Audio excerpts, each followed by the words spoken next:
अजिंठा लेणी आपल्यापैकी बऱ्याच जणांनी बघितली असतील, खूप वर्षापूर्वी बघितली असतील, कदाचित आत्ता गेली असतील. तर अजिंठा ॲक्च्युली एका पिक्चरसारखं आहे. म्हणजे एखाद्या सिनेमाची स्टोरी जशी असते ना, सिनेमाची स्टोरी जशी असते तशी अजिंठाची गोष्ट आहे.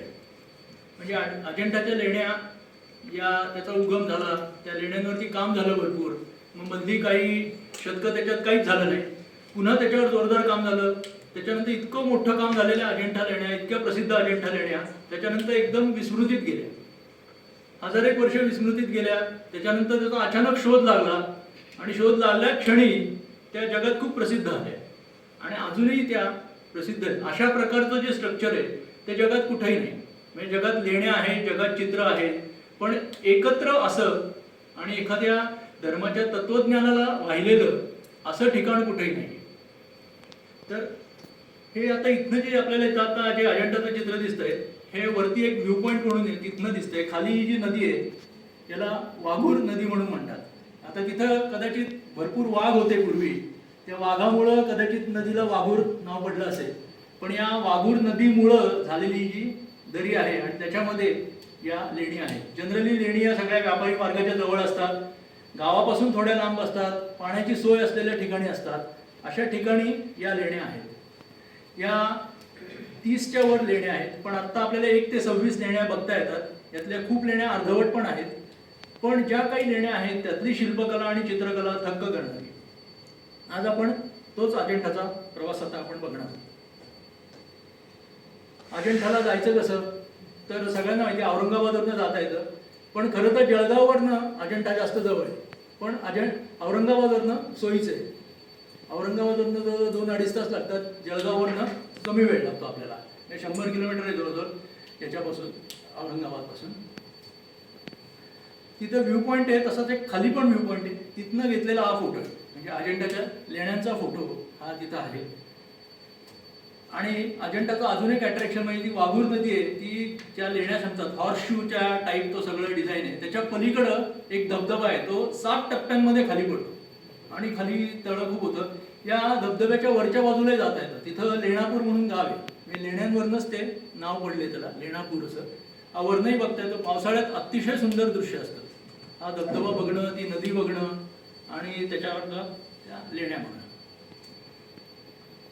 अजिंठा आपल्या सगळ्यांना माहिती आहे, वर्ल्ड हेरिटेज साईट आहे. 1983 साली अजिंठाला वर्ल्ड हेरिटेज हे त्याचं नामांकन मिळालं. त्याच वर्षी वेरूळला पण मिळालं. म्हणजे एकाच औरंगाबाद जिल्ह्यात 2 अशा साईट्स आहेत की ज्या वर्ल्ड हेरिटेज साईट्स आहेत. हे जे चित्र आहे हे 18व्या शतकातलं चित्र आहे. पूर्वी असं होतं. आता आपण पहिली स्टोरी ऐकूया अजिंठाची. इंग्रजांचा काळ होता. पेशवाईचा अंत आला होता 1818 मध्ये. आणि एक मद्रास रेजिमेंट म्हणून ब्रिटिशांची एक तुकडी होती. त्याचा एक कॅप्टन जॉन स्मिथ म्हणून अधिकारी होता. तो वाघाची शिकार करायला त्या परिसरात आला आणि तिथं वाघ होतेच भरपूर. आणि ब्रिटिशांचा अतिशय आवडता तो खेळ होता वाघाची शिकार करणं, चित्त्यांची शिकार करणं. तेव्हा भारतात चित्ते भरपूर होते. तर वाघाची शिकार करता करता त्याला असं दिसलं की वाघ एका गुहेत गेलाय. आणि म्हणून त्यांनी नीट बघितलं तर त्याला वरती असं कमानीसारखं काहीतरी दिसलं आणि काहीतरी वेगळंच दिसलं. मग तो खाली गेला. तिथं त्यांनी आधी बाहेर काही अशा आर्किओलॉजिकल साईट्सवरती काम केलं होतं. त्यामुळे त्याला जरा त्याची आवड होती, थोडी जाण होती आणि तो तिथं उतरून गेला. आता हे बघा इथं ज्या त्यावेळेला तर हे किती भीषण असेल सगळं. आता या लेणी आहेत, याच्या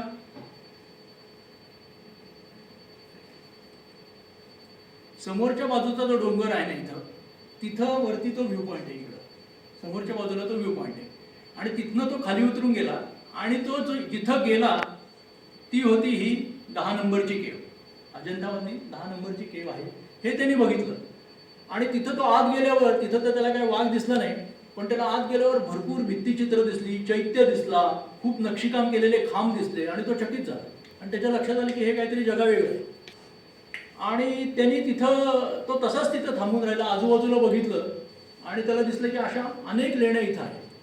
मग त्यांनी काय केलं, त्यांनी तिथं हा जो 13 नंबरचा खांब होता त्या खांबावरती एक चित्र होतं.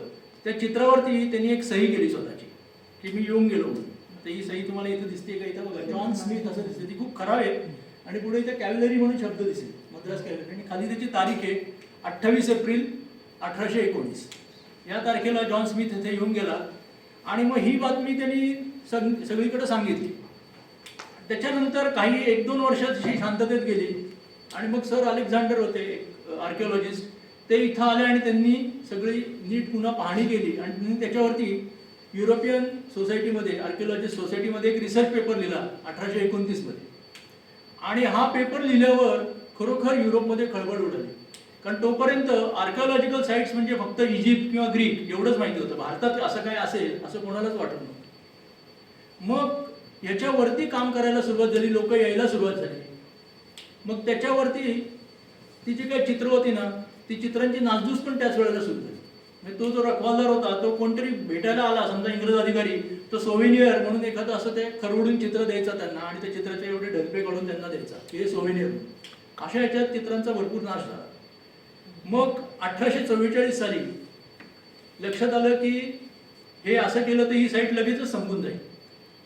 मग सर अलेक्झांडर कनिंगहॅम म्हणून होते, त्यांनी रॉबर्ट गिल म्हणून, कॅप्टन रॉबर्ट गिल म्हणून, जो तोही मद्रास रेजिमेंटचाच होता, तर तो चित्रकार होता, त्याला सांगितलं की या चित्रांचे तू नीट त्याचं डिझाईन करून घे, त्याचं चित्रांची एक हे करून घे, कॉपीज करून घे. म्हणून तो तिथं आला. आता त्या ठिकाणी पूर्ण सगळं जंगल होतं, आजूबाजूला आदिवासी होते, राहण्याची कुठली ठिकाण नव्हती.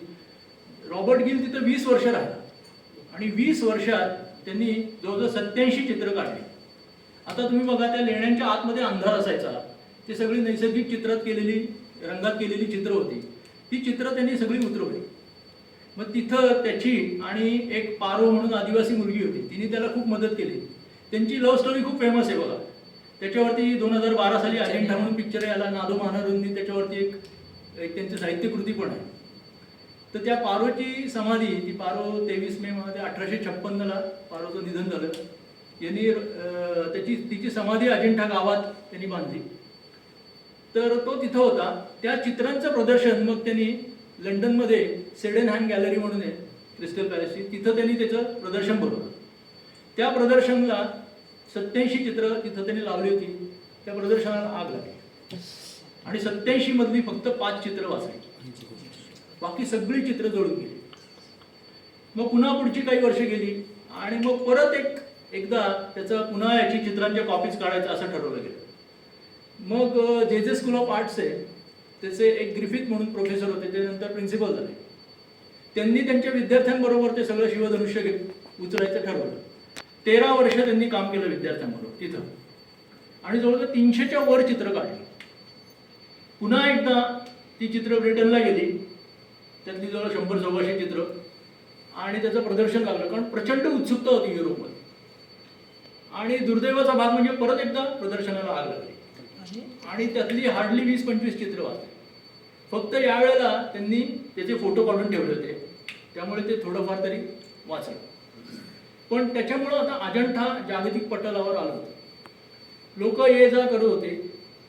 एक आश्चर्याची गोष्ट म्हणजे हा जो भाग होता औरंगाबाद सगळा, हा निजामाच्या अंडर होता आणि निजामाचं स्वतःचं आर्किओलॉजी डिपार्टमेंट होतं, कारण त्याचं आणि इंग्रजांचं खूप चांगलं होतं. इंग्रजांच्या प्रभावामुळं त्यांनी आर्किओलॉजी स्वतःचं डिपार्टमेंट होतं, त्यांनी याच्या संवर्धनाचं खूप काम केलं. मग निजामाच्या काळात सगळ्यात पहिल्यांदा संवर्धन झालं, ती सगळी चित्र स्वच्छ झाली, त्याला व्यवस्थित केमिकल प्रोसेस त्यावेळेच्या प्रमाणे झाल्या. मग त्यावेळेला काय होतं, सगळी लेणी होती त्यांच्या समोरच त्याचे एंट्रन्स आणि पूर्ण खाली वाघूर नदीपर्यंतचे एंट्रन्स होते, ते सगळे खराब झाले होते. मग निजामाने ती वाट आता पूर्ण बांधली, की जी पूर्ण लेण्यांना आता आपण जातो ती वाट त्यांनी बांधली. त्या लेण्यांपर्यंत त्यांनी वीज पोहोचवली, त्या लेण्यांपर्यंतचा जायचा रस्ता केला. तिथं त्यांनी वॉचमन आणि भरपूर सिक्युरिटी ठेवली की कोणी काही त्याचं नुकसान करू नये म्हणून. जवळजवळ त्यावेळेला निजामाने 30 लाख रुपये खर्च केले त्याच्यावर. निजामाने चौक्या बसवल्या त्याच्या आजूबाजूला, एवढा त्यांनी निजामाने त्याच्यावरती खर्च केला अजिंठावरती. त्याच्यानंतर मग आपलं स्वातंत्र्यानंतर आता ASI कडं ते सगळं आलेलं आहे. आता हे चित्र आहे, हे त्या रॉबर्ट गिलचं आहे. हे 10 नंबरच्या केवच्या बाहेर हा जो होता की ज्याने 20 वर्ष त्याच्यावरती काम केलं. आत्ता आपण इथं अजिंठापाशी येतो. आता स्टोरी क्रमांक 2, पुढची स्टोरी. आता आपल्याला स्वातंत्र्य मिळाले. अजिंठा लोकांना असं वाटत होतं की लेणी जी खणतात, लेणी जी कोरतात आणि सगळं काम करतात त्याला जवळजवळ 200-250 वर्ष लागतात. किती वर्ष लागतात अशा काय काय होत्या. अजिंठाच्या लेणी ही साधारण 8व्या-9व्या शतकात केली आहेत. लोकांचे असे काय काय अंदाज होते त्याच्यावर. आता इथं एक आला, एक वॉल्टर स्पिंग नावाचा गृहस्थ आला. वॉल्टर स्पिंग हे अमेरिकन मिशिगन युनिव्हर्सिटीत ते प्रोफेसर होते आणि त्यांचे जे गाईड होते त्यांना PhD करायची होती, काहीतरी वेगळी PhD करायची होती. त्यांचे गाईड होते, त्यांची PhD ती कोणार्कच्या मंदिरावरती होती. मग त्यांनी सांगितलं तू भारतात जा, भारतात तुला भरपूर विषय मिळतील की जे अजून एक्सप्लोअर करायचे. मग ते भारतात आले. आपल्या इथं तेही ओरिसाला गेले, तिथल्या लिंगराज मंदिरात गेले. मग त्यांना काही ती एंट्री दिली नाही आतमध्ये, तुम्ही ब्राह्मण नाही काय नाही, तुम्ही परत जा. मग ते हॉटेलमध्ये गेले. दुसऱ्या दिवशी त्यांनी काय केलं, असं गंध वगैरे लावलं, धोतर बितर नेसलं, जानवं घातलं आणि ते आत घुसले. पहिल्या दरवाज्यात आत गेलं, दुसऱ्या दरवाज्यात पुजाऱ्यांनी त्यांना धरलं आणि परत हाकलून दिलं. मग त्यांच्या लक्षात आलं की जर आपल्याला आतच जाता येत नाही तर आपण याच्यावर काम काय करणार. म्हणून मग त्यांनी ठरवलं आपण भारत फिरूया. फिरता फिरता ते अजिंठाला आले. त्यांनी अजिंठा बघितलं आणि ते थक्क झाले. त्यांनी अजिंठाबद्दल वाचलं होतं. पुढची जवळजवळ 60 वर्ष ते अजिंठाला येत होते. 60 वर्ष अजिंठाला वॉल्टर स्पिंग्स येत होते. ते इतके होते की त्या गावात ते फर्दापूरला राहायचं, त्यांना अजिंठाचे चाचाजीच तिथं म्हणायचे. तर त्यांनी अजिंठावरती प्रचंड काम केलं. तो माणूस पहिला माणूस असा की ज्यांनी पूर्ण शिल्पकला, चित्रकला, नंतर साहित्य, वाङ्मय या सगळ्याचा एकत्रित अभ्यास करून आणि तिथं अजिंठात असलेले 101 शिलालेख याचा अभ्यास करून त्यांनी त्याची एक लघु कालक्रम अजिंठाचा काढला. आणि त्यांनी असं सांगितलं की 20 वर्षात ही सगळी लेणी झाली, जास्तीत जास्त 20 वर्षात. मग त्यांनी पहिला हे सांगितलं की पहिला टप्पा कसा होता अजिंठाचा. तर पहिला टप्पा सातवाहन काळातला होता की जो इसवी सन पूर्व 2ऱ्या शतकापासून सुरू होतो. साधारण 200 वर्ष पहिली काही 5 लेणी झाली. मग त्याच्यानंतर 300 वर्ष काहीच झालं नाही. मग वाकाटक राजांच्या काळात त्या 20 वर्षात पुढची लेणी झाली. मग वाकाटक राजाचा हरिसेन म्हणून त्यांचा शेवटचा राजा होता, त्याची हत्या झाल्यावर, त्याचा मृत्यू झाल्यावर वाकाटक साम्राज्यच संपलं, 1 वर्षात संपलं. आणि खरोखर काही काळ हा अराजकाचा होता. मग पुढच्या 2-3 वर्षात जमेल तसं त्या लेण्यांवरती काम झालं. ते तिथं अजिंठा दिसतं. अजिंठा ही साईट अक्षरशः पुस्तकासारखी वाचता येते. आपल्यालाही दिसतं की हे या काळात झालेलं काम आहे, हे या काळात झालेलं काम आहे. आणि हे सगळं त्यांनी करून सगळ्यांनी धक्का दिला. तोच तर कोणी असं विचारच केला नव्हता की 15 वर्षात आणि 10 वर्षात लेणी अशी होऊ शकतात. तर त्यांचं जे काम आहे ते त्यांनी 7 खंडात त्यांनी वॉल्टर स्पिंगने त्यांचं काम जे केलं, जे अजूनही कोणी खोडलेलं नाही आहे. त्यांचं काम हे आधारभूत धरूनच बरेच जण पुढं काम करतात. हे अजिंठा आपण समोर बघतो, हे वॉल्टर स्पिंग आहे. आणि याच्या डावीकडे जे दिसतंय ना तुम्हाला, तुम्ही जर नीट बघितलं तर इथं विटा दिसतील तुम्हाला काही. तर अजिंठाच्या समोरच्या बाजूला, म्हणजे अजिंठा जेव्हा काम करत होते तेव्हा ही लोक राहायची कुठं, तर ते बरोबर नदीच्या दुसऱ्या बाजूला राहायची. त्यांचे तिथं घराचे चोते पण सापडले आणि त्या वाकाटककालीन विटा पण सापडल्या. त्या अजूनही आपण अजिंठाला त्या बाजूने गेलो समोरच्या बाजूने तर आपल्याला तिथं घरांचे अवशेष दिसतात. अजिंठा समजून घेताना की हे कसं बांधलं असेल, कारण हे प्रश्न आपल्याला नेहमी पडतात की ही लोक कधी काम करायची, यांना उजेड कुठं यायचं, ही राहायची कुठं, हे खायची काय, त्याचे कशाचे अवशेष दिसतात. पण त्या घराचे अवशेष आपल्याला इथं अजिंठात दिसतात. आणि हे वॉल्टर स्पिंग यांनी प्रचंड काम केलं. अतिशय स्पष्ट वक्ते होते, त्यामुळे यांचं सरकारी अधिकाऱ्यांबरोबर यांचं फाटलं. जवळजवळ 5-10 वर्ष त्यांना अजिंठा द्यायला बंदीच केली होती, कारण ते खूप स्पष्ट होते. ते गाईड लोक काही पण स्टोरी सांगायचे, मग ते तिथलेच गाईडला तिथंच थांबवायचे. मग ते गाईड होण्याचा आमचा धंदा यांच्यामुळे बंद पडतो. त्यामुळं अशा एका लॉबीने त्यांना बाजूला केलं. मग त्या ह्याच्यात त्यांनी बाकीचा अभ्यास करताना त्यांना उलट जास्त फायदा आला. 2019 मध्ये ते त्यांचं निधन झालं. तोचपर्यंत येत होते. शेवटी ते 80-90 वर्षाचे असताना डोलीतनं फिरायचे आणि त्यांनी अजिंठाला साईट सेमिनार सुरू केला. म्हणजे भारतातले सगळे विद्यार्थी, आर्किटेक्टचे असतील, हिस्ट्रीचे असतील, इंडोलॉजीचे असतील, त्यांच्यासाठी ते तिथं त्यांना बोलवायचे आणि आठवडाभर त्यांना अजिंठा समजून सांगायचे की तुम्ही बघा, कसं बघा की हे कसं चुकलंय. आपल्याला असं वाटतं की यांच्या चुका होतात की नाही, लेणी करताना हे कारागीर सगळंच कसं बिनचूक करतात. तर अजिंठात अनेक ठिकाणी चुका दिसतात आपल्याला.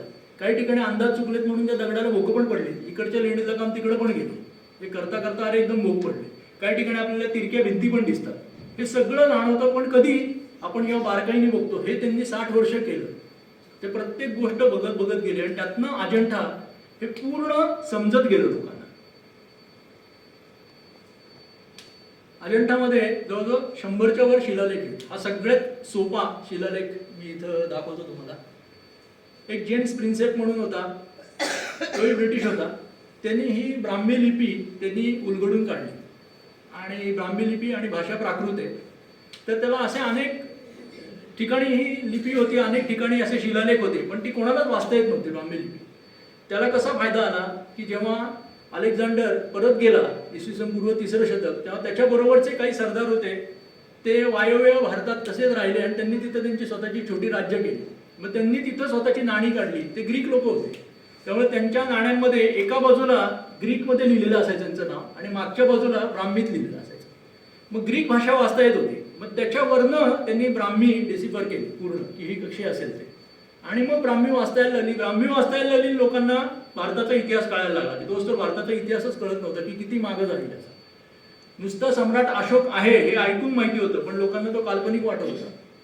तर ह्यात सगळ्यात शेवटचं अक्षर आहे ना ते आहे दानम, सगळ्यात खाली दिसते ते. तर हे असा जो आहे तो द आहे आणि आडवी लाईन जी आहे त्याला द ला कान आहे. आडवी लाईन असेल तर काना असतो आणि तो न आहे आणि त्याच्या पुढे एक टिंब आहे, त्या नचं वरचं टिंब, हा दानम असा शब्द आहे. तर सगळीकडे त्याला दानम दानम शब्द दिसत आहे कारण दान दिले. आणि पूर्वी आईच्या नावाने त्या मुलाचं असं, त्यामुळे ते वसिठी पुतसं म्हणजे वसिष्ठीचा मुलगा, त्यांनी हे दिलेलं दान आहे त्या याच्यासाठी.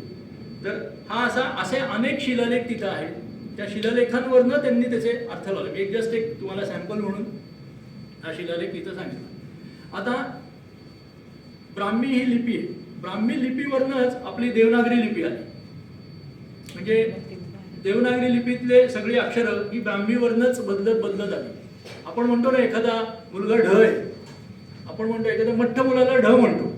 तर ढ म्हणायचं काय कारण आहे, तर ढ हे ब्राह्मी अक्षर आणि ढ हे मराठी अक्षर सेम आहे. म्हणजे ज्याच्यात काही बदल झाला नाही, ज्याच्यात काही उत्क्रांती झाली नाही तो ढ. म्हणून आपण एखाद्या मुलाला ढ म्हणतो, तो त्या ब्राह्मीतनं आलेला ढ आहे. किंबहुना आता आपण जी म्हणतो ना मराठी सक्ती करा, तर खरं मराठी सक्ती नाही, ती देवनागरीची सक्ती पाहिजे. म्हणजे आता लंडन हेअर ड्रेसर्स असं जर लिहिलं देवनागरी तर ते मराठी आहे का, तर ते मराठी नाही आहे, ते देवनागरी. पण ते आपल्याला चालतं, ते तसं लिहिलेलं चालतं. म्हणजे सक्ती ही ॲक्च्युली देवनागरीची आहे. आपण ढोबळमानाने बोलताना आपण मराठी बोलतो, पण आपली लिपी देवनागरी ही ब्राह्मीतनंच उत्क्रांत झाली. आता अजंठा जर समजून घ्यायचं असेल तर आपल्याला सगळ्यात महत्त्वाचं काय लागतं, तर आपल्याला बुद्धाचं तत्त्वज्ञान आणि बौद्ध धर्माचं तत्त्वज्ञान या गोष्टी आपल्याला समजून घ्यायला लागतात. ते जर आपल्याला माहिती नसेल तर आपण अजंठा नुसतं एखाद्या सिनेमाचं पोस्टर बघून पुढे जाऊ तसे पुढे जातो. सगळेजण अजंठा तसंच पुढे जातात. म्हणजे अजंठा समजून घेण्यासाठी आपल्याला 2-3 टप्पे लागतात, मी ते नंतर दाखवेनच. आता हे शिल्प जे आहे ना हे अजंठामधलंच आहे. आता स्टोरी नंबर 3, बुद्धाची गोष्ट. खूप वर्षापूर्वी एक सुमेध पंडित नावाचा एक ब्राह्मण होता, जो तपस्वी होता. त्यांनी खूप तपश्चर्या केली. हिमालयात तो गेला, त्याला त्या ऐहिक जीवनाचा कंटाळा आला, तो हिमालयात जाऊन तपश्चर्या करायला लागला. तपश्चर्याने योगाच्या ह्याने तो अतिशय तेजस्वी झाला. तो आकाशात वगैरे विहार करू शकायचा, तो हवा खाऊन जगू शकायचा. एक दिवस तो हवेतनं जात होता आकाशमार्गाने, तर त्याला खाली एक रम्म म्हणून नगरी होती. तिथं लोक एकदम आनंदी दिसली, साफसफाई करतायत, आनंदाने गातायत. तो म्हणले एवढे का आनंदी आहेत, म्हणून तो तिथं उतरला. मग त्या लोकांना विचारलं की बाबा तुम्ही काय एवढे गाताय, तर ते म्हणले की म्हणे इथं दीपंकर नावाचा बुद्ध येणार आहे आणि त्याच्या स्वागतासाठी आम्ही तयारी केली. तो म्हणतो अरे हजारो लाखो वर्षात बुद्धाचं दर्शन होत नाही, मला पण तुम्ही याच्यासाठी मदतीला घ्या. मग ती लोक त्याला एक कोपरा देतात की हा कोपरा तू स्वच्छ कर, आणि तो कोपरा स्वच्छ करायला लागतो. तो स्वच्छ करता करता तेवढ्याच तिथं दीपंकर बुद्ध आणि त्यांचा संघ सगळे शिष्य वगैरे येतात. आता याचं एक तिथलं डबकं स्वच्छ करायचं राहिलेलं असतं छोटंसं. मग तो म्हणतो अरे इथं जर बुद्धाचा पाय पडला दीपंकर तर त्याचा पाय खराब होईल. मग तो स्वतः त्या डबक्यावरती झोपतो की जेणेकरून बुद्धाचा पाय माझ्या शरीरावर पडून ते जाते. दीपंकर बुद्ध येतात त्याच्यापाशी येऊन ते थांबतात आणि ते म्हणतात साधको हा बघा, हा तपस्वी बघा इथं कसा आहे की यांनी केवळ बुद्धाचा पाय मलिन होऊ नये म्हणून हे केलंय. आजपासून हजारो वर्षानंतर हाच तापस मानुषी बुद्ध म्हणून जन्माला येईल आणि तोही अशी भविष्यवाणी बुद्धाच्या जन्माची करतो. ही सगळ्यात पहिली जातक कथा. आणि मग त्या गोष्टीत नेहमीप्रमाणे स्वर्गात आनंद होतो, वाद्य वाजायला लागतात वगैरे वगैरे. तर हे जे इथं अंकन दिसतंय आपल्याला हे त्या सुमेध कथेचं अंकन आहे. इथं तो दीपंकर बुद्ध आहे. खाली जर तुम्ही नीट बघितलं का बघा इथे एक खाली असा बघा पाय टेकून एक जण आहे, तो त्याचा शिष्य आहे. हा इथं दिसतोय पाय टेकून, तो त्याचा शिष्य आहे, दीपंकर बुद्ध आहे. आणि तो सुमेध आहे की जो पाय टाकून त्यांनी डबकं झाकून हे केलं. हे अजंठामधलं शिल्प आहे. हे आपलं पहिलं शिल्प, हे बुद्धाच्या गोष्टीचं. त्याच्यानंतर फास्ट फॉरवर्ड 1000 वर्ष पुढे गेलो आपण. बुद्धाचे आई वडील शुद्धोधन आणि महामाया. एक दिवस महामायेला स्वप्न पडतं आणि स्वप्नामध्ये तिला असं येतं की तिचा जो पलंग आहे तो उचलून कोणतरी हिमालयात नेला आहे, मानसरोवराच्या इथं. आणि त्या पाण्यातून एक शुभ्र हत्ती आलाय सोंडेमध्ये कमळ घेऊन, आणि त्यांनी तिच्या भोवती प्रदक्षिणा मारली आणि उजव्या कुशीतून तो आत गेला, तिच्या शरीरात त्यांनी प्रवेश केला. आता हे त्याला स्वप्न पडलं आणि ते स्वप्न ती जागी झाली. तर या स्वप्नाचं भारूतला जो स्तूप आहे त्याच्यावरती हे केलेलं बुद्धाच्या जन्माचं हे अंकन आहे बघा. ही महामाया इथं झोपलेली आहे, तो हत्ती येतोय आणि तो उजव्या कुशीतनं तिच्या आत चाललाय, म्हणून तो इथं हत्ती वर दाखवलाय आणि खाली तिचे सेविक आहे. आता हे स्वप्न पडल्यानंतर दुसऱ्या दिवशी काय झालं की मग राजाने सगळ्या ते राजपुरोहित आणि पंडित आणि सगळ्या ज्ञानी लोकांना बोलवलं, स्वप्नाचा अर्थ काय सांगा म्हणजे. मग स्वप्नाचा अर्थ सगळ्यांनी एकमुखाने सांगितला की तुम्हाला मुलगा होईल आणि जो असा होईल की ज्याने राज्य केलं तो मोठा चक्रवर्ती सम्राट होईल, आणि नाही केलं त्यांनी समजा संन्यास घेतला तर तो मोठा तपस्वी होईल, यापैकी एक काहीतरी होईल. तर इथं हे अजंठाचंच पेंटिंग आहे. इथं हा राजा शुद्धोधन हे स्वप्न ऐकतोय बघा, इथं बसलाय आणि त्याच्या सगळे दरबारातले लोक त्याला हे स्वप्न सांगतायत. तो शाक्य राजा होता आणि कपिलवस्तू ही त्याची राजधानी होती. मग त्याच्यानंतर हे दुसरं चित्र आहे. इथं महामाया अशी पाय टेकून खांबाला उभी आहे, ती पण त्या स्वप्नाचा अर्थ समजून घेते. हेही अजंठामधलं चित्र आहे. ही महामाया खांबाला टेकून उभी आहे आणि ही त्याचा अर्थ समजून घेते बघा. ही राणी आहे, ही तिची सखी शेजारी. आता हे जे तिसरं आहे ना, हे सगळ्यांना माहिती असेल, गजलक्ष्मी आहे. ही हिंदू धर्मात आहे, बौद्ध धर्मात आहे, जैन धर्मात आहे, ही सगळीकडे आहे गजलक्ष्मी. हे महामायेचं स्वप्न म्हणूनही बौद्ध धर्मात दाखवतात. हल्ली बरेच वेळा असं म्हणतात, बुद्ध म्हणतात की हे आमचंच चित्र आहे, हे हिंदूंनी नंतर घेतलं. आता याच्यात कारण असं आहे की सगळ्यात पहिली शिल्पकला आपल्याला जी मिळते ती बौद्ध लोकांचीच मिळते, त्यामुळं असं म्हणू शकतो. पण हे युनिव्हर्सल आहे. याचा अर्थ काय आहे तो आपण नंतर बघू. जेव्हा आपण गजलक्ष्मी एकदा बघू ना वेगळी, तेव्हा आपण बघू. त्याच्यानंतर हे बुद्धाच्या जन्माचं शिल्प आहे. आता हत्ती उजव्या कुशीतून आत गेला, बुद्धाचा जन्म पण उजव्या कुशीतूनच झालाय. आणि या इथं शिल्पात आपल्याला दिसतंय बघा, इथं उजव्या कुशीतून महामाया उभी, उजव्या कुशीतून बाळ बाहेर आले आणि खाली परत इथं बुद्ध दाखवलाय बघा. त्याचा जन्म झाल्या झाल्या तो 7 पावलं चालला. इथं बुद्ध आहे परत, तो 7 पावलं चालला आणि त्यांनी घोषणा केली की मी आलोय जन्माला. म्हणजे बुद्धाचा जन्म झाल्या झाल्या त्याचा पहिला चमत्कारच हा होता आणि त्याचा जन्म उजव्या कुशीत न आला, बुद्धाचा जन्म. तर हे शिल्प पण अनेक ठिकाणी आपल्याला दिसतं.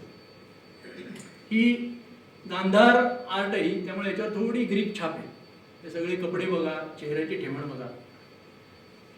आता बुद्धाचा जन्म झाला, आपल्याला पुढे माहिती आहे की त्याला सांगितलं होतं की तो विरक्ती घेईल वगैरे, म्हणून त्याला अगदी कोड कौतुकात ठेवलं. बाहेरचं काही त्याला कुठल्याच जगाची त्याला हे द्यायची नाही, कुठलं दुःख दाखवायचं नाही म्हणून. मग त्याच्या सेवक सेविका जे होते ते एकदम तरुण होते, उत्साही होते, सुदृढ होते. त्याला सगळ्या सुखसोयी दिल्या होत्या, त्याच्यासाठी राजवाड्यात बाग वगैरे केली होती. बुद्ध मोठा आला आणि एक दिवस तो फेरफटक्याला बाहेर पडला. आपल्याला माहिती आहे तिथं त्याला एक आजारी माणूस दिसला, एक वृद्ध दिसला, एक आजारी माणूस दिसला, एक मेलेला माणूस दिसला, असं प्रेतयात्रा दिसली. आणि हे सगळं दिसल्यावर त्याला एकदम विरक्ती आली बुद्धाला. तो घरी आला आणि त्याला विरक्ती आली. आणि विरक्ती आल्यावर त्यांनी ठरवलं की हे काही सगळं ऐहिक जीवन काही खरं नाहीये, आपण यातनं बाहेर पडलं पाहिजे. मग तो बाहेर त्यांनी निश्चय जेव्हा सांगितला तेव्हा सगळ्यांनी त्याला परावृत्त करण्यासाठी त्याच्या आवडीचे पदार्थ, आवडीची फळं, मग उत्तम नर्तिका त्याच्यापाशी सगळ्या अशा केल्या. आता हे जे अजंठा पहिल्या लेणीतलं चित्र आहे ना, इथं वरती आपल्याला दिसतं बघा, इथं एक वृद्ध माणूस दिसतोय. इथं बुद्ध याच्यातनं बाहेर पडलाय, रथामधून चालतोय आणि इथं शेजारी एक आजारी माणूस त्याला दिसला, वृद्ध माणूस त्याला दिसला. अशी त्याला सगळी लोक दिसली. मग बुद्ध म्हणजे तेव्हा तो गौतम होता, तो मध्यरात्री बाहेर पडला. त्याचा कंथक नावाचा घोडा होता, त्या घोड्याला घेऊन बाहेर पडला. हे भारूतचं शिल्प बघा किती छान आहे की याच्यात त्यांनी दाखवलंय की तो मध्यरात्री बाहेर पडला. त्याची चाहूल कोणाला लागू नये म्हणून गंधर्व त्याच्या घोड्याच्या टापा धरत आहे, तिथे टापांचा आवाज येऊ नये. किती सुंदर शिल्प आहे बघा. तर असा तो मध्यरात्री बाहेर पडला. तो बाहेर गेला आणि त्यांनी सगळे वस्तू त्याच्या दान करून टाकल्या. कशाय वस्त्र घेऊन तो पुढे त्याच्या प्रवासाला निघाला. अनेक आश्रमात गेला, अनेक गुरु त्यांनी केले, ज्ञान मिळवायचे वेगळे प्रकार त्यांनी केले, पण त्याला त्याचं काही समाधान होत नव्हतं. मग बुद्धांनी हठयोगात पण प्रॅक्टिस केली. त्यांनी भरपूर हठयोग केलं, स्वतःला पार असं खप्पड करून टाकलं. हे पुन्हा आता हे पेशावरच्या म्युझियममध्ये हे शिल्प आहे की बुद्धाचं हे शिल्प बघा, हे हठयोगी बुद्ध असं आहे की तो पूर्ण त्याचा खप्पड झाला. मग त्याला लक्षात आलं बुद्धाला की हे काही खरं नाहीये, म्हणजे स्वतःच्या शरीराला त्रास देऊ नाही करणं काही खरं नाहीये. मग त्याला आठवलं की लहानपणी आपली एकदा समाधी लागली होती आणि आपल्याला खूप छान वाटलं होतं, तेव्हा असा कुठलाही आपण त्रास करून घेतला नव्हता. मग त्याच्या लक्षात आलं की हा मार्ग काही बरोबर नाहीये. मग त्याला स्वतः आतमध्ये त्यांनी बघायला सुरुवात केली स्वतःच्या. आणि आता बुद्ध पार ज्ञानाच्या पातळीपर्यंत तो पोहोचला. तिथं पोहोचल्यावर आता त्याला ज्ञान मिळणारच, केवळ ज्ञान मिळणार, तेवढ्यात त्याच्यावरती माराने हल्ला केला. मार म्हणजे मदन. मग हे शिल्प पण बौद्ध तत्वज्ञानात खूप प्रसिद्ध शिल्प आहे की मार म्हणजे त्याचं काय तर तृष्णा, हाव, मोह अशा त्याच्या सैन्याच्या तुकड्या. त्याला रती आणि अतिरती म्हणून मुली आहे. मग तो मार म्हणजे काय तर थोडक्यात मोह तुमचा. आणि त्याचा अर्थ असा आहे की बुद्धाचं आधीचं जीवन सगळं राजकुमार म्हणून होतं. आता इथं त्याला ज्ञान प्राप्त झाल्यावर एकदम त्याचं जीवन कठोर जीवन होणार आहे. मग तो अजून असा दोलायमान स्थितीत आहे की मी इकडं जाऊ का इकडं जाऊ, म्हणून तो स्वतःच्या मनाशीच त्याचा जो आता सगळा झगडा चालू आहे हाच तो माराचा हल्ला आहे. आणि मग मार त्याच्यावरती हल्ला करतो. आता इथं बघितलं तुम्ही, हे अजिंठाचं चित्र आहे. हे माराचे सगळे राक्षस वगैरे असे वेगळ्या प्रकारे त्याच्यावर हल्ला करतात. इथं ही माराची सेना आहे, इथं ते वेगळ्या प्रकारे करतात. मग मार त्याच्यावरती विविध प्राणी टाकतो, दगड फेकतो, असं भरपूर काय काय करतो. बुद्ध त्याला काय बदलत नाही. शेवटी खूप हल्ला व्हायला लागतो तेव्हा बुद्ध जमिनीला हात लावतो आणि भूमीला म्हणतो की तू साक्षी आहेस की मला ज्ञान प्राप्त झालंय. आणि ही बुद्धाची सुप्रसिद्ध भूमिस्पर्श मुद्रा की हे बुद्धाचा हात एक असा आहे बघा, उजवा हात, की त्यांनी भूमीला स्पर्श केला. त्या क्षणी विजांचा कडकडाट होतो, मोठे आवाज होतात आणि मार घाबरतो. आणि मग मार बुद्धाला शरण येतो आणि बुद्धाला पूर्ण ज्ञानप्राप्ती बुद्धाची होते. आणि तो सिद्धार्थाचा गौतम बुद्ध. हे पण शिल्प 26 नंबरच्या लेणीमध्ये अजिंठामध्ये. आता बुद्धाला ज्ञानप्राप्ती झाली. त्याचं पहिलं प्रवचन जे होतं ते सारनाथ इथं झालं. काशीच्या जवळ, वाराणसी जवळ सारनाथ आहे. तिथे एक मृगदावन म्हणून आहे, तिथं त्याचं पहिलं प्रवचन झालं. त्याचे आधीचे जे शिष्य होते त्यांना पंचवर्गीय शिष्य म्हणतात. त्या शिष्यांच्या पुढं त्यांनी पहिलं प्रवचन दिलं. आता इथं जर तुम्ही बघितलं तर या चित्रामध्ये ना काही काही गोष्टी दिसतील. तर बुद्धाच्या शिल्पाखाली बऱ्याच वेळा हरणं दाखवतात खाली, इथेही दिसतात बघा. कारण का तर त्यांनी पहिलं प्रवचन दिलं होतं त्या मृगदावनात दिलं होतं, तिथं हरणं होती. त्यामुळे बुद्धाच्या शिल्पाखाली अनेक वेळा हरणं दाखवतात. त्यांनी धर्मचक्राला गती दिली की धर्मचक्र अगदी असं मलूल पडलं होतं, त्यांनी धर्मचक्राला गती दिली म्हणून इथं धर्मचक्रही दाखवतात त्याच्या इथं. आणि बुद्धाची एक विशिष्ट हेअरस्टाईल, ही हेअरस्टाईल ना याला उष्णीष म्हणतात. आता ही उष्णीष कुठनं आलं तर आपल्याकडं महापुरुषांची लक्षणं सांगतात की ते अजानुबाहू असतात, त्यांची कानाची पाळी लांब असते. त्याच्यात एक लक्षण असं असतं की त्यांचा मेंदू खूप मोठा असतो आणि तो इतका मोठा असतो की तो डोक्यातनं असा सुजल्यासारखं बाहेर येतो, वर येतो. आता हे ग्रांथिक काही लिहिलेल्या गोष्टी आहेत. जेव्हा कलाकारांनी शिल्प करायला सुरुवात केली ना तेव्हा त्यांना कळेल ना की हे दाखवायचं कसं, की डोक्यातनं मेंदू बाहेर आलाय थोडासा, हे दाखवायचं कसं. मग बुद्धाच्या पहिल्या मूर्ती आहेत ना त्या गांधार भागात झाल्या, वायव्य भारतात झाल्या, जिथं ग्रीक प्रभाव खूप होता. त्यामुळे त्यांनी असं एक टेंगुळ आल्यासारखं असं एक सरदारीचं टर्बन असतं तसं एक त्यांनी दाखवायला सुरुवात केली आणि तीच आता बुद्धाची ओळख झाली नंतर. बुद्धाची सगळी शिल्प ही अशीच आहेत बघा, की वर असं की तर एक वरती आलं एक टेंगुळ आल्यासारखं असतं आणि ती ही जी केस रचना आहे ही एकदम ग्रीक पद्धतीची, त्याला उष्णीष असं म्हणतात की तो मेंदूचा फुगवटा. हे त्याचं पहिलं प्रवचन झालं. मग त्याच्यानंतर बुद्धांनी त्याचा संघ स्थापन केला. त्यांनी भरपूर आयुष्यभर भरपूर प्रवचन केलं. त्याचं अतिशय साधी त्याच्या धर्माची सगळी ती तत्व होती ती खूप साधी होती, कुठलेही कर्मकांड नव्हती. त्यामुळे ते अतिशय पॉप्युलर झालं. म्हणजे बुद्धाच्या आयुष्यातच त्याचा धर्म खूप पॉप्युलर झाला. आता बुद्ध आणि महावीर हे तसे समकालीन, ते खरं नातेवाईकही होते. साधारण 15-20 वर्षांनी महावीर मोठे होते बुद्धापेक्षा आणि एकाच भागात होते, मगधातच होते दोघंही. पण दोघांची कधी भेट झाल्याचं असे काही उल्लेख नाही. पण बुद्धाचा जो संघ जो होता, बौद्ध धर्म जो होता तो खूप पॉप्युलर झाला. मग त्याच्यानंतर हे शिल्प पण खूप प्रसिद्ध आहे की बुद्ध आता परत आला आणि तो त्याच्या पत्नी आणि मुलाला भेटला.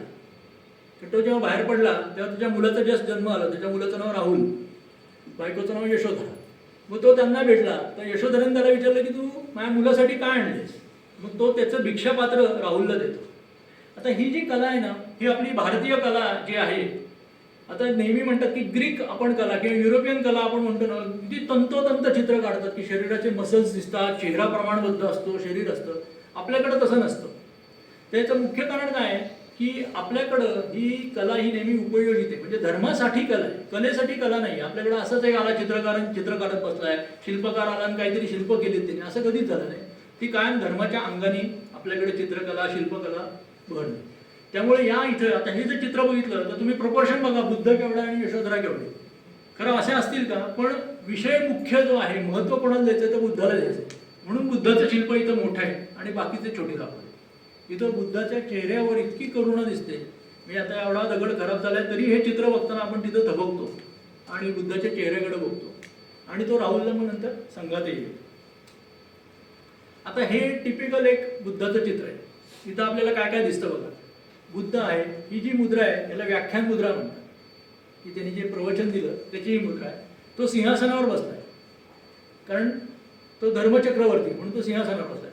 सिंहासनावर बसलाय म्हणून कडेला खाली 2 सिंह दाखवलेत बघा, हे सिंहासनाचं इंडिकेशन. हरणं दाखवली आहेत कारण ते पहिलं प्रवचन. नंतर इथं मध्ये त्या हरणांच्या मध्ये चक्र आहे, असं उभं आहे धर्मचक्र म्हणून, आणि एक भक्त दाखवलाय. आता हे मी शिल्प मुद्दाम का निवडलं माहिती का, की हे अजंठा एका लेणीमध्ये हे आहे. हे कोरताना त्यांचं काय आलं, त्यांनी बुद्ध केला, खाली सिंह केले, भक्त कोरला आणि नंतर त्यांना लक्षात आलं की हरिण कोरायला नीट जागाच उरली नाही. आता याची गंमत बघायचं, हे एक हरिण मागं वळून बघतंय, कारण त्यांच्या लक्षात आलं की हे हरिण जर कोरलं तर ते याच्यामध्ये येईल, म्हणून त्यांनी त्या हरणाची मान मागं वळवली.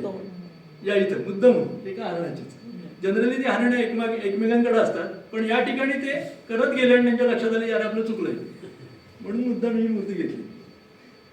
पण ही टिपिकल बुद्धाची मूर्ती, म्हणजे तुम्हाला या गोष्टी दिसतीलच.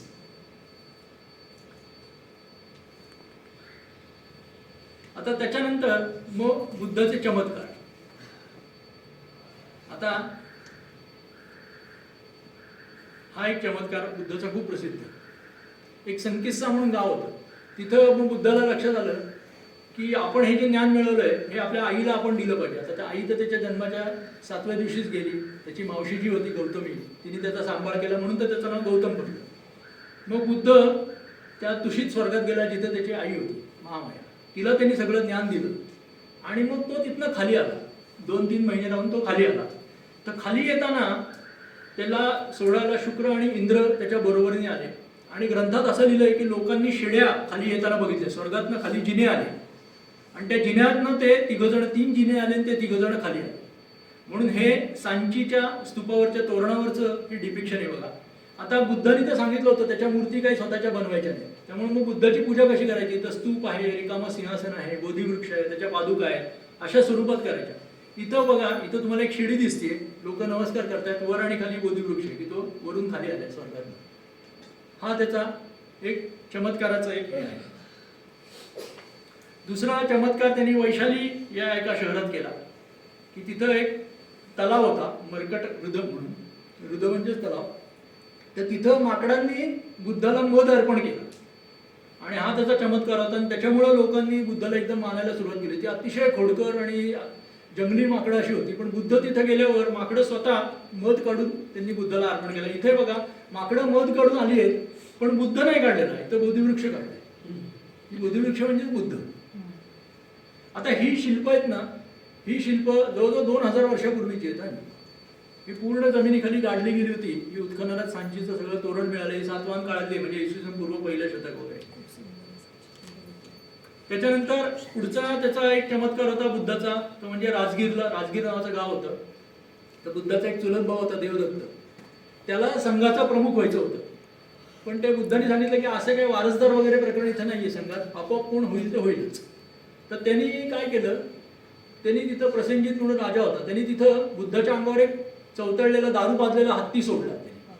आणि लोक बघायला, वरती बघा तुम्ही खिडकीतनं लोक बघताय की आता काय करतोय बुद्ध. तर बुद्धाच्या समोर तो हत्ती आल्यावर तो हत्ती नतमस्तक झाला, गुडघ्यावर बसला आणि त्याने बुद्धाला नमस्कार केला. हे त्याचं शिल्प आहे भारूतलं.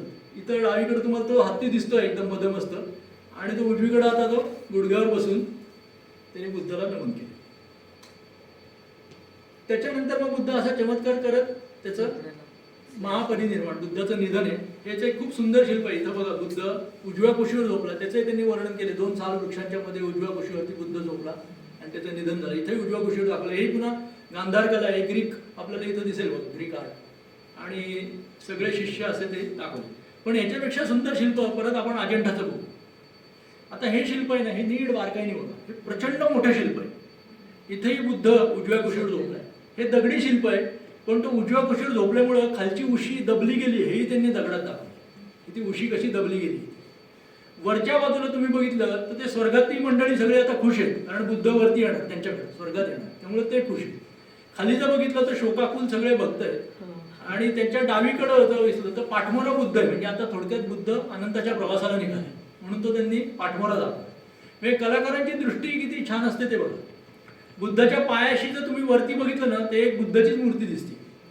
तो म्हणजे मैत्रेय बुद्ध, की जो भविष्यातला बुद्ध येणार आहे. म्हणजे आता हा बुद्ध गेला तर पुढचा बुद्ध येणार आहे, हाही त्यांनी इथं दाखवलंय. हे सगळं पूर्ण महापरिनिर्वाणचं पूर्णच्या पूर्ण शिल्प आहे. इथं तुम्ही बघितलं, इथं पाठमोरा बुद्ध दिसतोय बघा.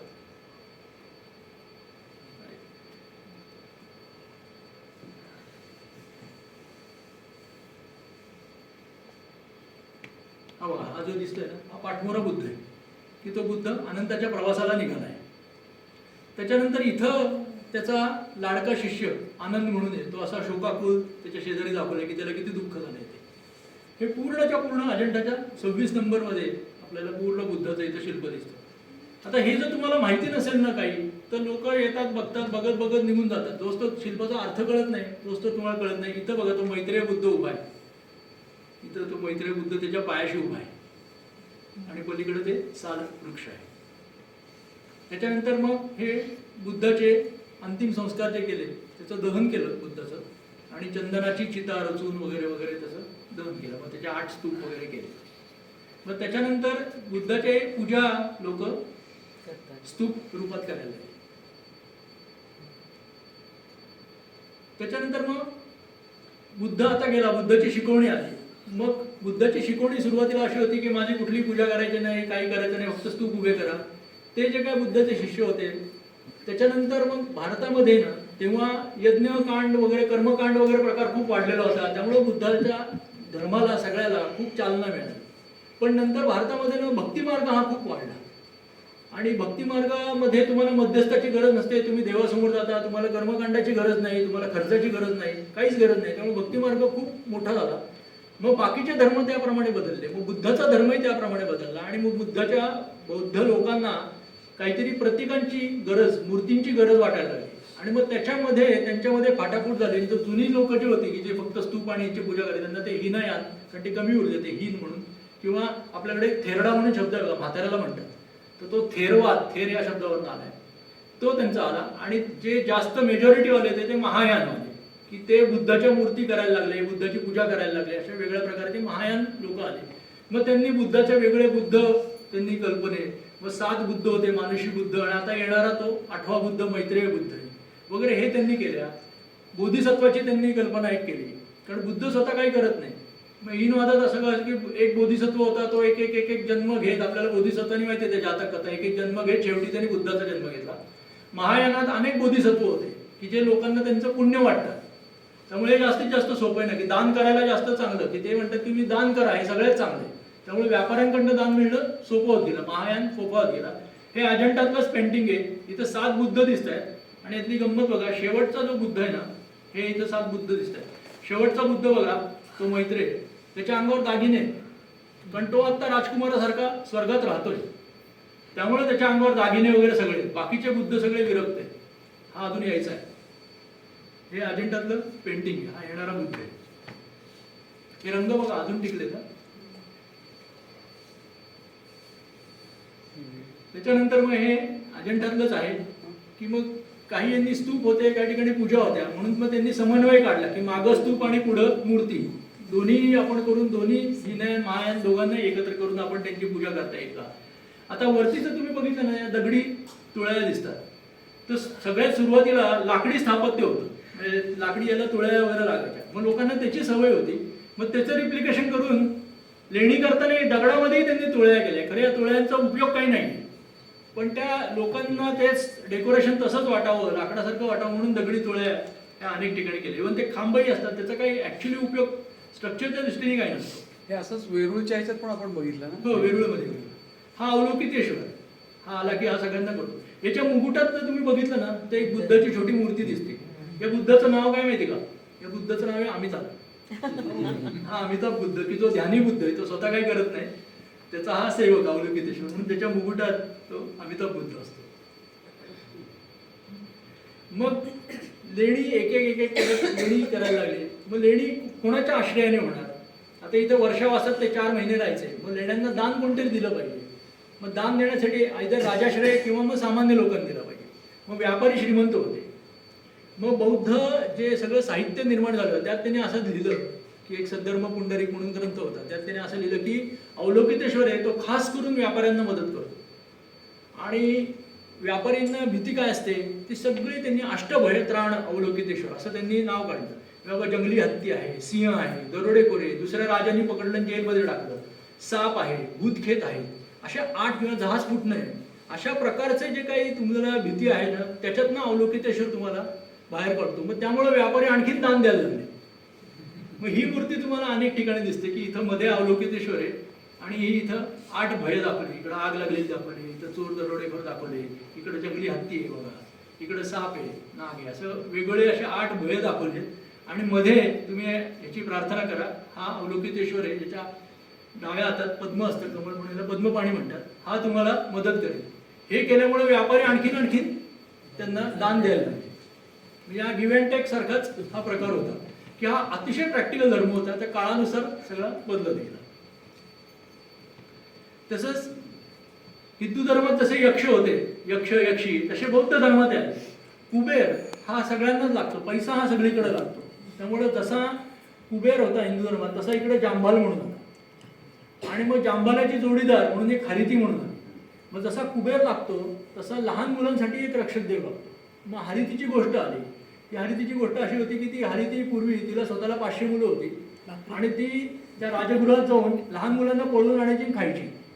मग बुद्धाला हे कळल्यावर बुद्धाने काय केलं की तिचा प्रियंकर म्हणून एक लाडका मुलगा होता, त्याला त्यांनी बुद्धाने लपवलं, स्वतःच्या भिक्षा पात्रात लपवून ठेवलं. मग ती वेडीपिसी आली की स्वतःचा मुलगा हरवला म्हणून. मग तिला कळलं की बुद्धाने केलं. मग तिने बुद्धाशी भांडण केलं. मग बुद्धाने तिला सांगितलं की तुला 500 मुलं आहेत तरी एका मुलासाठी तुझं असं होतं, तू बाकीच्यांचं काय होत असेल. मग त्याच्यावरनं ती बदलली आणि ती आता लहान मुलांची रक्षक देवता म्हणून झाली. म्हणून तिच्या मांडीवरती लहान मुलंही दाखवतात. तर ही जोडी नेहमी असते. आता इथं त्यांनी आणखीन एक मजा केली थोडी. इथं हे अजंठामधलंच आहे, जांबाला आणि हरिते. आणि खाली जर तुम्ही बघितलं ना तर खाली एक असा एक शिल्पपट आहे छोटासा. त्यात सगळ्यात डावीकडं गुरुजी वर्गात शिकवत आहेत. पहिल्या 2 लाईनीतली मुलं लक्ष देत आहेत, मधले आपापसात दंगा करतात आणि बाहेरचे मागचे आहेत ते बाहेरच दंगा करतात. असं पूर्ण शिल्पपट आहे. तर त्याचा मारचा याचा काही संबंध नाहीये, पण त्यांनी तिथे एक तसा काढून ठेवला आहे की इकडे गुरुजी आहेत, पहिले शिकवत आहेत, मधले बघा एकमेकांची लढाई करतात आणि मागच्यांचं भलतंच काय हे 1500-2000 वर्ष ते बदललं नाही. ही हरिणीच्या मांडीवरती लहान मुले बघा. आणि यक्ष जनरली हे ढेरपोटेच दाखवतात. आपल्याकडे कुबेर आणि ढेरपोटा असतो कारण ते तृप्त असतात. गणपती हा सुरुवातीला यक्षच होता म्हणून गणपती ढेरपोटाच असतो. आता आपण अजंठात प्रवेश करतोय. आता आपण अजंठातले आता आपल्याला बौद्ध धर्म समजला, आपल्याला इतिहास कळला की काय आहे अजंठा, कसं आहे ते. आता मी जसं सांगितलं तसं या शिल्पाचा आणि अजंठाचा काही संबंध नाही. आपण एखादी गोष्ट समजून घेतो ना, विशेषतः एखादी पुरातन आपल्या इथली एखादी कलावस्तू असते ती आपल्याला साधारण 3 पातळीवरती आपण बघतो. आता हे शिल्पचं आपण बघू. आता हे शिल्प पहिली पातळी म्हणजे काय की आपण शिल्प बघितलं आणि ओळखलो वा काहीतरी देवीचं शिल्प आहे. मग दुसऱ्या लेवलला आपल्याला जी गाईडकडनं माहिती येते ती आपल्याला कळते. गाईड काहीतरी स्टोरी सांगतो की असं असं आहे, तसं तसं आहे वगैरे. आणि तिसरी लेवल म्हणजे त्या शिल्पामागचं तत्वज्ञान किंवा विचार आपण समजून घेतो. हे जेव्हा आपल्याला कळतं तेव्हा ते पूर्णार्थाने आपल्याला शिल्प कळतं. अजंठाही असंच आहे. अजिंठा आपण नुसतंच फिरत गेलो तर अजिंठा आपला 1 तास 1.5 तासात होतं. गाईड बरोबर गेलो त्याच्या गोष्टी ऐकत आणखीन 1 तास 1.5 तास लागतो. पण आपण हे वरवर असं बघितल्यासारखं असतं. पण जेव्हा आपण हे अजिंठा समजून घेतो, त्याच्या मागे हे का केलं, कसं केलं, कशा पद्धतीने केलं, तेव्हा ते खरोखर एखाद्या सिनेमासारखं आपल्याशी बोलतं अजिंठा. आता ही जी गोष्ट आहे ही तुम्हाला माहिती आहे गजलक्ष्मी आहे. हे वेरूळचं कैलास लेणीमधलं शिल्प आहे. म्हणजे पहिल्या याच्यात मी म्हणलं ही गजलक्ष्मी आहे, दुसऱ्या याच्यात मी म्हणलं त्याचे बारकावे बघितले, हत्तीचा कसा पाय दुमडलाय, खाली छोटा आहे, तो वरच्या हत्तींना पाणी देतोय, मग वरनं ते अभिषेक करताय, हे मी शिल्प समजून घेतलं. मग तिसरी लेवल काय, तर आपला हा देश कायम कृषीप्रधान होता, पावसावरती सगळं होतं. ही ॲक्च्युली गजलक्ष्मी म्हणजे ही पृथ्वी आहे आणि त्याला होणारा पावसाचा अभिषेक आहे. आणि तो आपल्या दृष्टीने सगळ्यात महत्त्वाचा होता आणि तो अतिशय भारतात बेभरोशाचा होता. त्यामुळं पावसाची आणि याची प्रार्थना ही त्या गजलक्ष्मीच्या मुळाशी आहे. त्यामुळे ही बौद्ध धर्मात आहे, जैन धर्मात आहे, हिंदू धर्मात आहे, सगळीकडे गजलक्ष्मी. हे जेव्हा समजतं तेव्हाही मला हे शिल्प पूर्ण समजतं. तुम्ही डावीकडे बघा, इथं घटपल्लव आहे, एका भांड्यातनं असं सगळं बाहेर आहे. हे समृद्धीचं लक्षण आहे. आत्ताही आपण सत्यनारायण करतो तेव्हा आपल्या भांड्यातनं आपण ती पानं बाहेर करतो, हे त्याचंच रूप आहे घटपल्लव. की हे समृद्धी म्हणजे ओसंडून वाहू दे माझ्याकडे समृद्धी, हे त्याचं रूप आहे. हे आपल्याला जेव्हा 3 पातळीवरती कळतं तेव्हा आपल्याला ती गोष्ट समजते. हे आता तिथं एक अजिंठाची 8 नंबरची लेणी आहे. ही लेणी कसे खोदायचे, तर ते लेणी नेहमी वरून खाली आणि बाहेरून आत. त्यामुळं बाहेरनं ते खणत खणत खणत आत जायचे आणि आतलं मग सगळं काम करत करत जायचे. याला जनरली 3 लेवलवरती काम व्हायचं. पहिलं जे लेवलचे कारागीर होते त्यांच्याकडे मोठी छिन्नी असायचे, ते फक्त फोडत फोडत आत जायचे, कारण एक ब्रॉड डिझाईन असायचं. मग इथं काम करा, हे पहिल्या लोकांनी केलेलं. मग दुसऱ्या लेवलचे असायचे त्यांच्याकडे त्यापेक्षा बारीक छिन्नी असायची, ते मग तिथं देवकोष्ट करा किंवा अमुक करा, त्याची रेखाचित्र काढावर हे करायचे. आणि तिसरे जे होते ते खरे खरे कलाकार की जे बारकाईने काम करायचे, असे 3-4 लेवलला. मग ते रंगवणं वगैरे वगैरे पुढच्या गोष्टीवर अशी ती लेणींवरती काम व्हायचं. ही 8 नंबरची लेणी आहे अजिंठाची.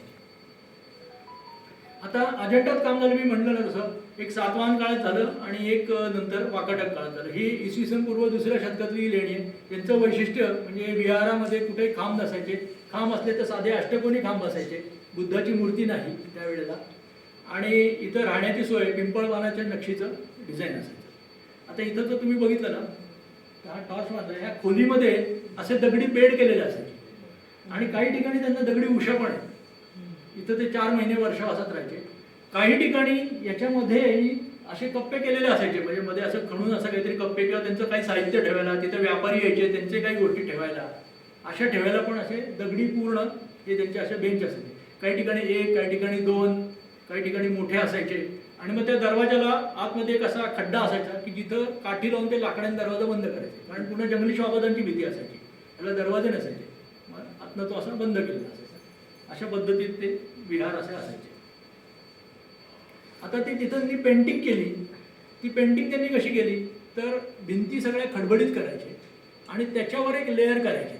मग तो लेअर जो असायचा तो आपली गाळाची माती, चिखल, गवताचं तूस, तांदूळाचं तूस, वनस्पतीचा डिंक वगैरे असा करून एक लेअर करायचे. त्याच्यावरती चुन्याचा एकदम पातळ थर द्यायचे आणि त्याच्यावरती आपल्या गेरूनी पहिले चित्र काढून घ्यायचे सगळं आणि मग नंतर फायनल चित्र सगळी काढली जायची.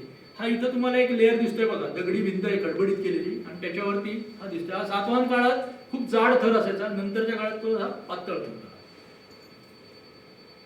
हे इथं दिसतंय बघा, अशी लाल रंगात काढलेली चित्र दिसतात बघा, की प्रायमरी म्हणजे थर केल्यानंतर ती अशी चित्र काढली, याच्यानंतर मग त्याच्यावरती फायनल चित्र काढली जायची.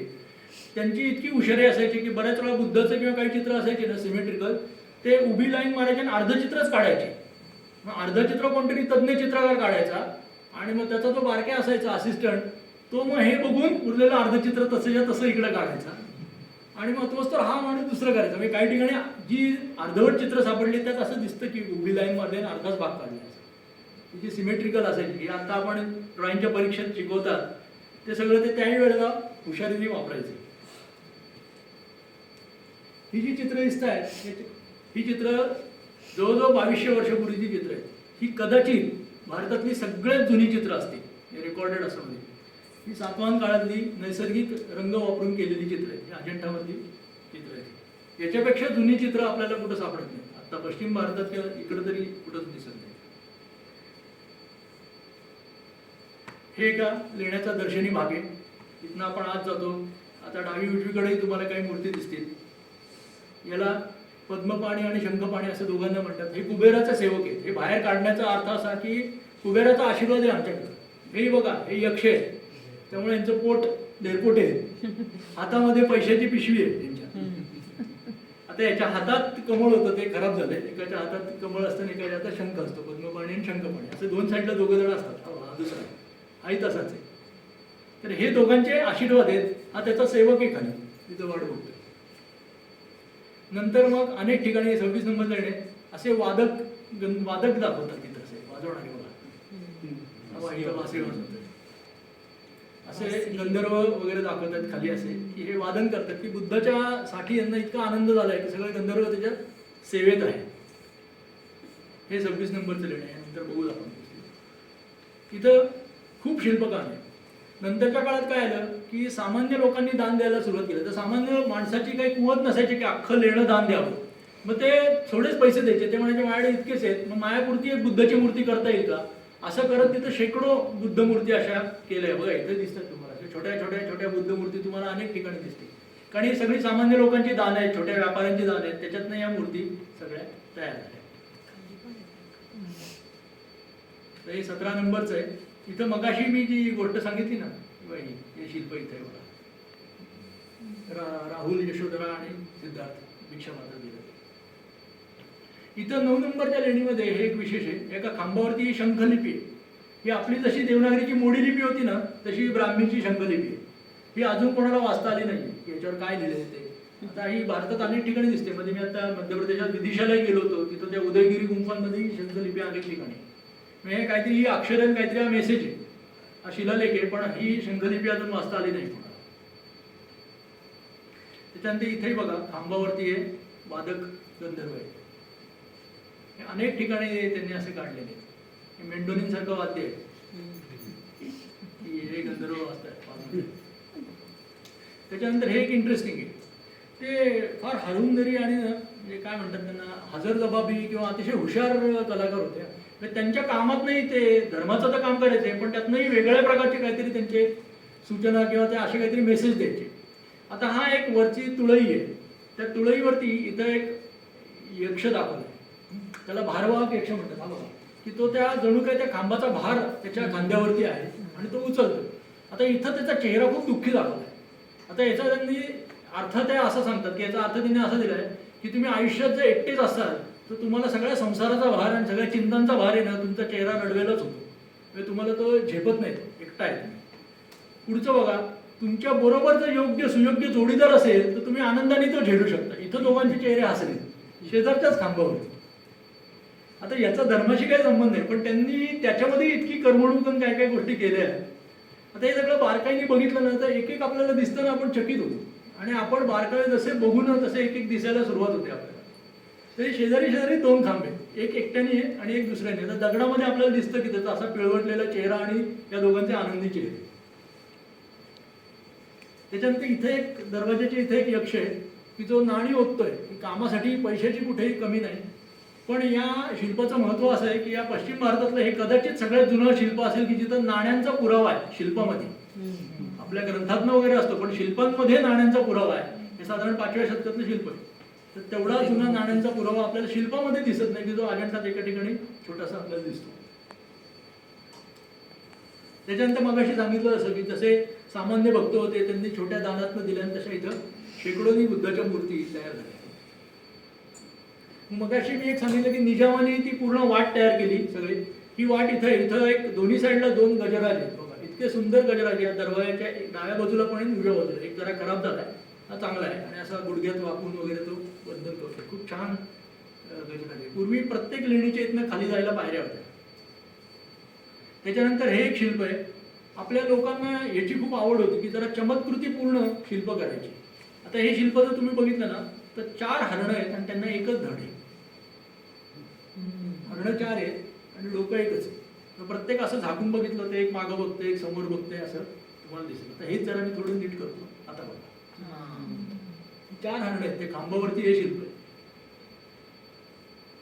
हे त्यांना स्वातंत्र्य होतं की स्वतः तुम्ही काही करा, वेगळ्या गोष्टी करा, तुमचा मेसेज द्या, लोकांनाही आकर्षित होतील अशा गोष्टी वाटल्या पाहिजेत आणि चमत्कृती करणं, गोष्टी करणं, कलाकुसर आपली दाखवणं. कारण वेगवेगळे संघ वेगळ्या लेण्यांवरती काम करत होते, त्यामुळे त्यांच्यातही चढावड होती. त्यामुळं असं वेगळं वेगळं दाखवणं. नंतर ही पुन्हा सातवाहन कालात तिथे ही बुद्धाची एक भक्त आहे, तिच्या हातात तबक वगैरे. आता हे 2200 वर्षापूर्वीचं पेंटिंग आहे, अजून किती छान राहिले बघा, तिची हेअरस्टाईल वगैरे सगळं बघा. हेअरस्टाईल पूर्ण वेगळी, केसाची रचना वेगळी आहे, त्याच्यावरचे लावलेले वगैरे सगळ्या गोष्टी तुम्हाला अजून दिसतील.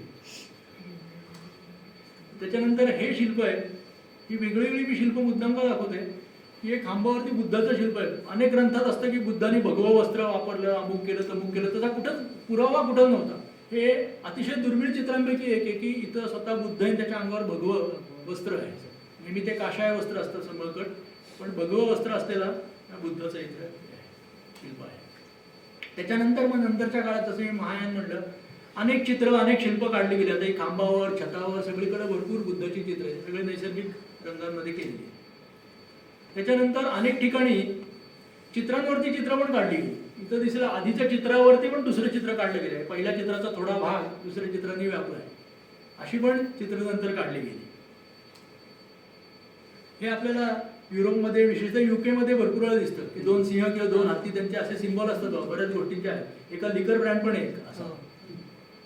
तर तसं पण एक चित्र इथं आपल्याला इथं युरोपच्या आपल्या अजेंठाच्या खांबावर दिसतं. हे अष्टकोनी खांब आहेत बघा, जुने. नंतर रंगांमध्ये मोती आहेत, जे मोती टॉर्च मारला ना तर खरोखर मोती आहेत असं दिसतं, ते चमकतात ते मोती. त्याच्यानंतर हा एक खांबावरती हत्ती काढलाय. आता जर हा हत्ती बघितला ना तुम्ही, तर हा हत्ती वेगवान आहे, हा हालचाल करतोय आणि अतिशय वेगाने हालचाल करतोय, म्हणून तो बाहूत आहे, तो असा पुढं झुकून बसलाय की तो त्या वेगाला ऍडजस्ट करायचा. आणि तो मागचा स्वार आहे, तो बेसावत आहे, तो मागं झालाय त्या वेगामुळे. हे दोन्ही त्यांनी इथं दाखवले की पुढचा पुढं झुकलाय, मागचा मागं झालाय. हत्तीचे पाय बघा, ते बरोबर आहेत, तसेच आहेत, म्हणजे उगाच दोन्ही हात पाय पुढे आहेत असं नाहीये. किती सुंदर शिल्पकला केलेली असते, म्हणजे किती जिवंतपणा असतो प्रत्येक शिल्पामध्ये. आणि बसाल्टमध्ये हे करणं खूप अवघड गोष्ट आहे. त्याच्यानंतर हे मगाशी सांगितलं असं घटपल्लव, समृद्धीचं लक्षण, घटामधनं बाहेर आलेली पानं वगैरे सगळं हे अनेक ठिकाणी आपल्याला दिसतं, ते वेरुळही दिसतं भरपूर ठिकाणी. त्याच्यानंतर मग ही पेंटिंग्स, अजिंठाची पेंटिंग्स, ही अशी तुम्हाला गोल पेंटिंग अजिंठात अनेक ठिकाणी दिसतात. हे इतके प्रॉपर गोल आहेत ना की त्यांनी कसे काढले असतील आणि त्यात इतकी रंग भरून इतक्या गोष्टी केल्या. त्यातला मधला जो सेंटर असतो तिथे जनरली दिवा लावण्यासाठी त्यांनी व्यवस्था केलेली असते की तिथनं तो दिवा लागायचा आणि मग त्या दिव्याचा उजेड सगळीकडं हा जायचा. तिथे बुद्धाची मूर्ती तिथं पेंटिंग येतो. काम करणं आता हा छतावरती काम करणं किती अवघड आहे ते बघा. म्हणजे असं करून काम करणं, भिंतीवरती खांबावरती काम करणं सोपं आहे. आता हे डिझाईन बघा, आता मी जस्ट एक तुम्हाला छतावरची डिझाईन दाखवतो, किती सुंदर आहे. लिलीचं फुल आहे, किती छान आहे बघा. नंतर हा एक असाच एक आहे. इथं निळा रंग वापरला, आपल्याकडे निळा रंग फार कमी वापरला जातो. निळा रंग आपल्याकडे येतो कुठनं, तर आपले बाकीचे रंग जे होते ना, पिवळा रंग, लाल रंग, तर ते लाल रंग गेरूपासून येतो, पिवळा गेरू किंवा मातीपासून येतो, नंतर तांब्यापासून हिरवा रंग येतो, असं सगळे येते. पण निळा रंग येतो आपल्याकडे निळीत नाही यायचा, पण तो रंग टिकायचा नाही, निळीचा रंग. मग निळा रंग येतो कुठनं, तर ते अफगाणिस्तानामध्ये एक लॅपिस लॅझुली नावाचा दगड मिळतो, तो अतिशय मौल्यवान दगड. त्या दगडातनं तो निळा रंग मिळायचा, त्यामुळं खूप कमी ठिकाणी तो निळा रंग वापरला जायचा. इव्हन त्यावेळेला युरोपमध्ये पण मेरीची वस्त्र दाखवण्यासाठीच फक्त निळा रंग वापरायचा, बाकी निळा रंग कुठेच वापरला जायचा नाही. अजिंठात जिथं निळा रंग दिसतो याचा अर्थ भरपूर पैसे खर्च करून राजांनी कोणीतरी भरपूर दान देऊन हे केलेले ही पेंटिंग, त्यामुळे इथं निळा रंग दिसतोय आपल्याला. आणि तो अजूनही चमकतो ना, निळा रंग अगदी दिसतो तो व्यवस्थित, तो दगड अजूनही मौल्यवान आहे. ही अशी छतावरची वेगळी डिझाईन्स आहेत. आता इथं बघा किती बारीक डिझाईन. तुम्ही जर खरं बायकांसाठी तर साडीची इतकी डिझाईन तुम्हाला वरती दिसतील छतावरती, पटोलाचं डिझाईन अनेक ठिकाणी दिसतं, अनेक साड्यांची तुम्हाला डिझाईन्स तिथं दिसतील. म्हणजे कित्येक साड्यांची डिझाईन आपली इन्स्पायर झाली त्याच्यावर. इथं बघा ना, हे लिलीचं फुल आणि किती छान फ्लॉवर अरेंजमेंट आहे. आता हे वेगवेगळे संघ वेगवेगळे टीम्स काम करत होते, त्यामुळे त्यांच्यातली कॉम्पिटिशन असायची की मी हा भाग करतोय, तू हा भाग करतो, तर कसा वेगळा. इथं तो भारवाहक यक्षाचं पेंटिंग आहे एका ह्याच्यावर. मगाशी असं शिल्प होतं तसं इथं तिथं पेंटिंग आहे. इथं अनेक ठिकाणी बुद्ध काढले. इथं अशी गंधर्व युगुल पण आहेत, अनेक ठिकाणी अशी युगुल काढलेली आहेत त्यांची गंधर्व युगुल. हे काय कोपऱ्यात दिसतात ते आपल्याला. आता पुन्हा एक चमत्कृती पूर्ण. इथं 6 अप्सर आहेत, ते असे गोल काढले. मधलं ते चित्र खराब झाले ते, पण याच्या चित्राचं वैशिष्ट्य म्हणजे त्यांचा एक हात कॉमन आहे. म्हणजे त्यांनी एकमेकांचे हात पकडले, पण त्या दोघींमधला एक हात कॉमन आहे. त्या दोघींनी 2 हात नाही आहेत, त्या दोघींमध्ये एकच हात आहे. हे त्यांना तशी आवड आहे की अशा प्रकारची चित्र काढायची. इथं तुम्ही दोन्ही अप्सरा बघितल्या, त्यांचा हात कॉमन आहे आणि त्यांचे सगळे दागिने हे उडतायत, कारण त्या आकाशात विहार करतायत, त्या प्रवास करतायत, त्यामुळे त्यांचे दागिने बघा असे खाली नाही आहेत, केसाच्या गोष्टी सगळ्या उडतायत. म्हणजे इतक्या बारक्या वेळेनी त्यांनी प्रत्येक गोष्ट ते करत गेले. किंवा हीच ती अप्सरा, दोन्ही मध्ये एक हात आहे, तिचे केसाचे हे सगळे उडतात बघा, तिचे दागिने वगैरे सगळे उडते. हे हंस, हे छतावरचं चित्र आहे आणि याची रंगसंगती बघा, तिचे बारकावे बघा, त्यांचे पाय बघा, किती छान यांनी केले ते. हा एक पहिला बैल आहे 1 नंबरच्या लेण्यामध्ये. याचं बैलाचं वैशिष्ट्य असं की असं छतावर आहे, हा तुम्ही कुठलंही बघा, हा तुमच्याकडे बघतोय असंच वाटतं. म्हणजे तुम्ही इकडे गेला तरी तो बैल तुमच्याकडे बघतोय, कुठेही तुम्ही जाऊन बघा तो बैल तुमच्याकडेच बघत असतो. हे खूप वैशिष्ट्यपूर्ण चित्र आहे. तर इथेही परत ते बुद्धाच्या खाली आपण शिल्पामध्ये जी हरणं चक्र वगैरे सगळं बघितलं, स्तूप बघितलं, त्याचं पेंटिंग आहे. इथे एक असं पेंटिंग आहे की एक माणूस बैलाला त्रास देतो, असं त्याच्या अंगावर पाणी टाक, इकडं टाक, आणि आता तो बैल त्याच्या मागे लागला आणि तो आता खूप घाबरला आहे, आता मी काय करू. तो बैल बघा, तो आता शिंग हे करून शेपटी त्याची हे करून तो आता त्याच्या मागे लागला. हे पण एक छतावरती चित्र आहे. ही 2 बैलांची झुंज आहे बघा, ही इतकी सुंदर आहे की तुम्ही जर बघत गेला ना, त्यांची शिंग एकमेकात अडकली, शेपटी ताट झाली आक्रमणासाठी, खुराने तो माती हे करतोय, असं सगळे बारकावे. म्हणजे खरोखर एक 2 बैल झुंजतायत असं हे चित्र आहे. 2 वेगळ्या रंगातले त्यांनी काढले आहे. मान खाली घालून त्याचं वशिंड वर आलंय. हे किती छान चित्र आहे ते बघा. ही चित्र जेव्हा मूळ स्वरूपात असतील तेव्हा किती आणखी चांगली दिसत असतील. हे असंच एक चित्र आहे की ज्यात 2 अशीच विदूषक टाईप माणसं जगाच्या समस्येवरती चर्चा करतात, त्याचा काय उपयोग नसतो. पण या चित्राचं वैशिष्ट्य म्हणजे डाव्या माणसाने मोजे घातले, निळे मोजे आहेत त्याच्यामुळे. खूप डिटेलिंग आहे पण. हा, किती डिटेलिंग आहे बघा. आणि त्याची मिशी बघा, ही नंतरच्या काळात आपल्याला दिसायची खाली आलेली मिशी. ही पूर्वी आपल्या ह्याच्यात अशी दिसत नाही मिशी.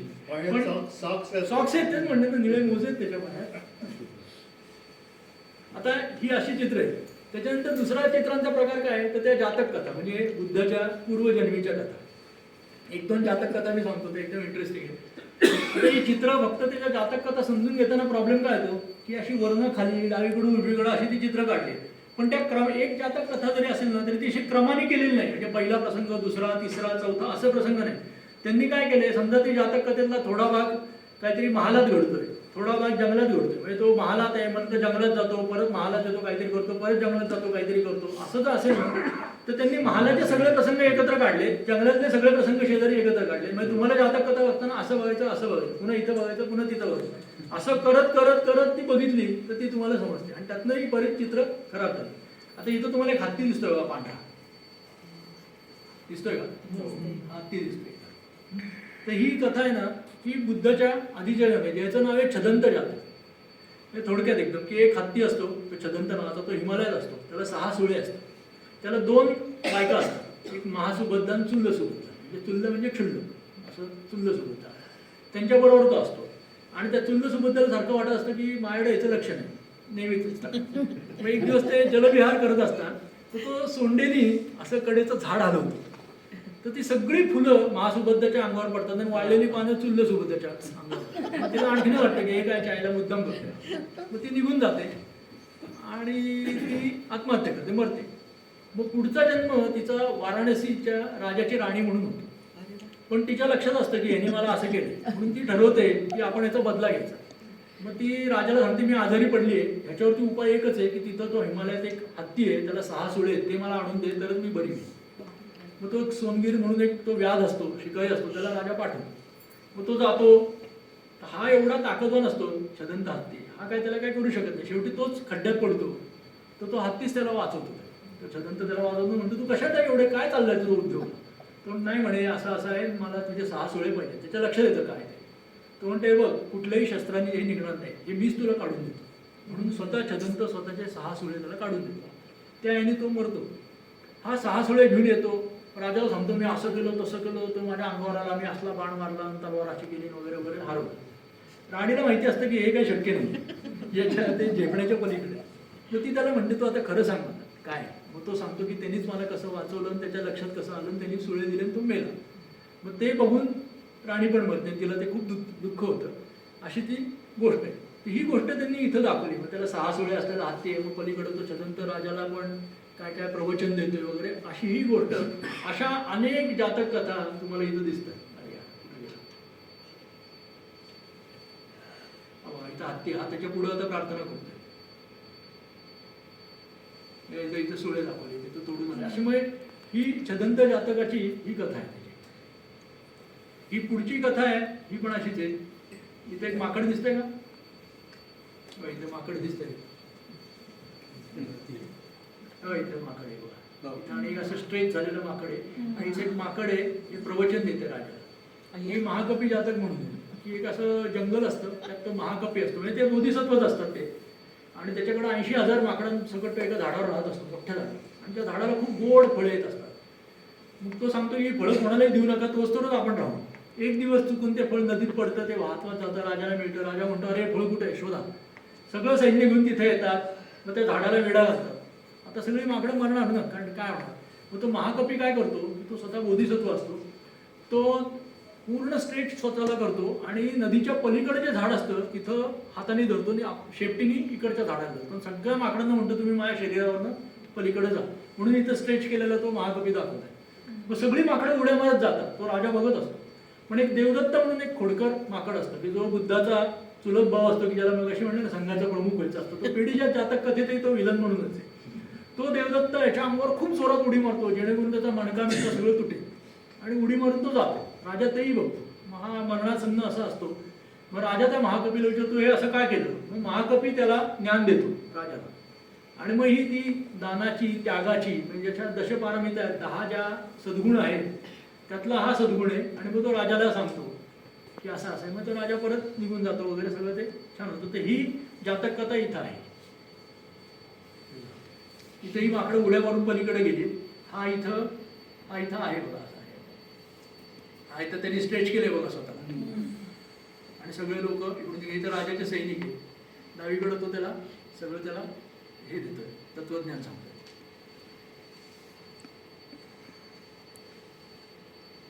ही पण आता मी सगळ्या जातक कथा सांगत बसत नाही.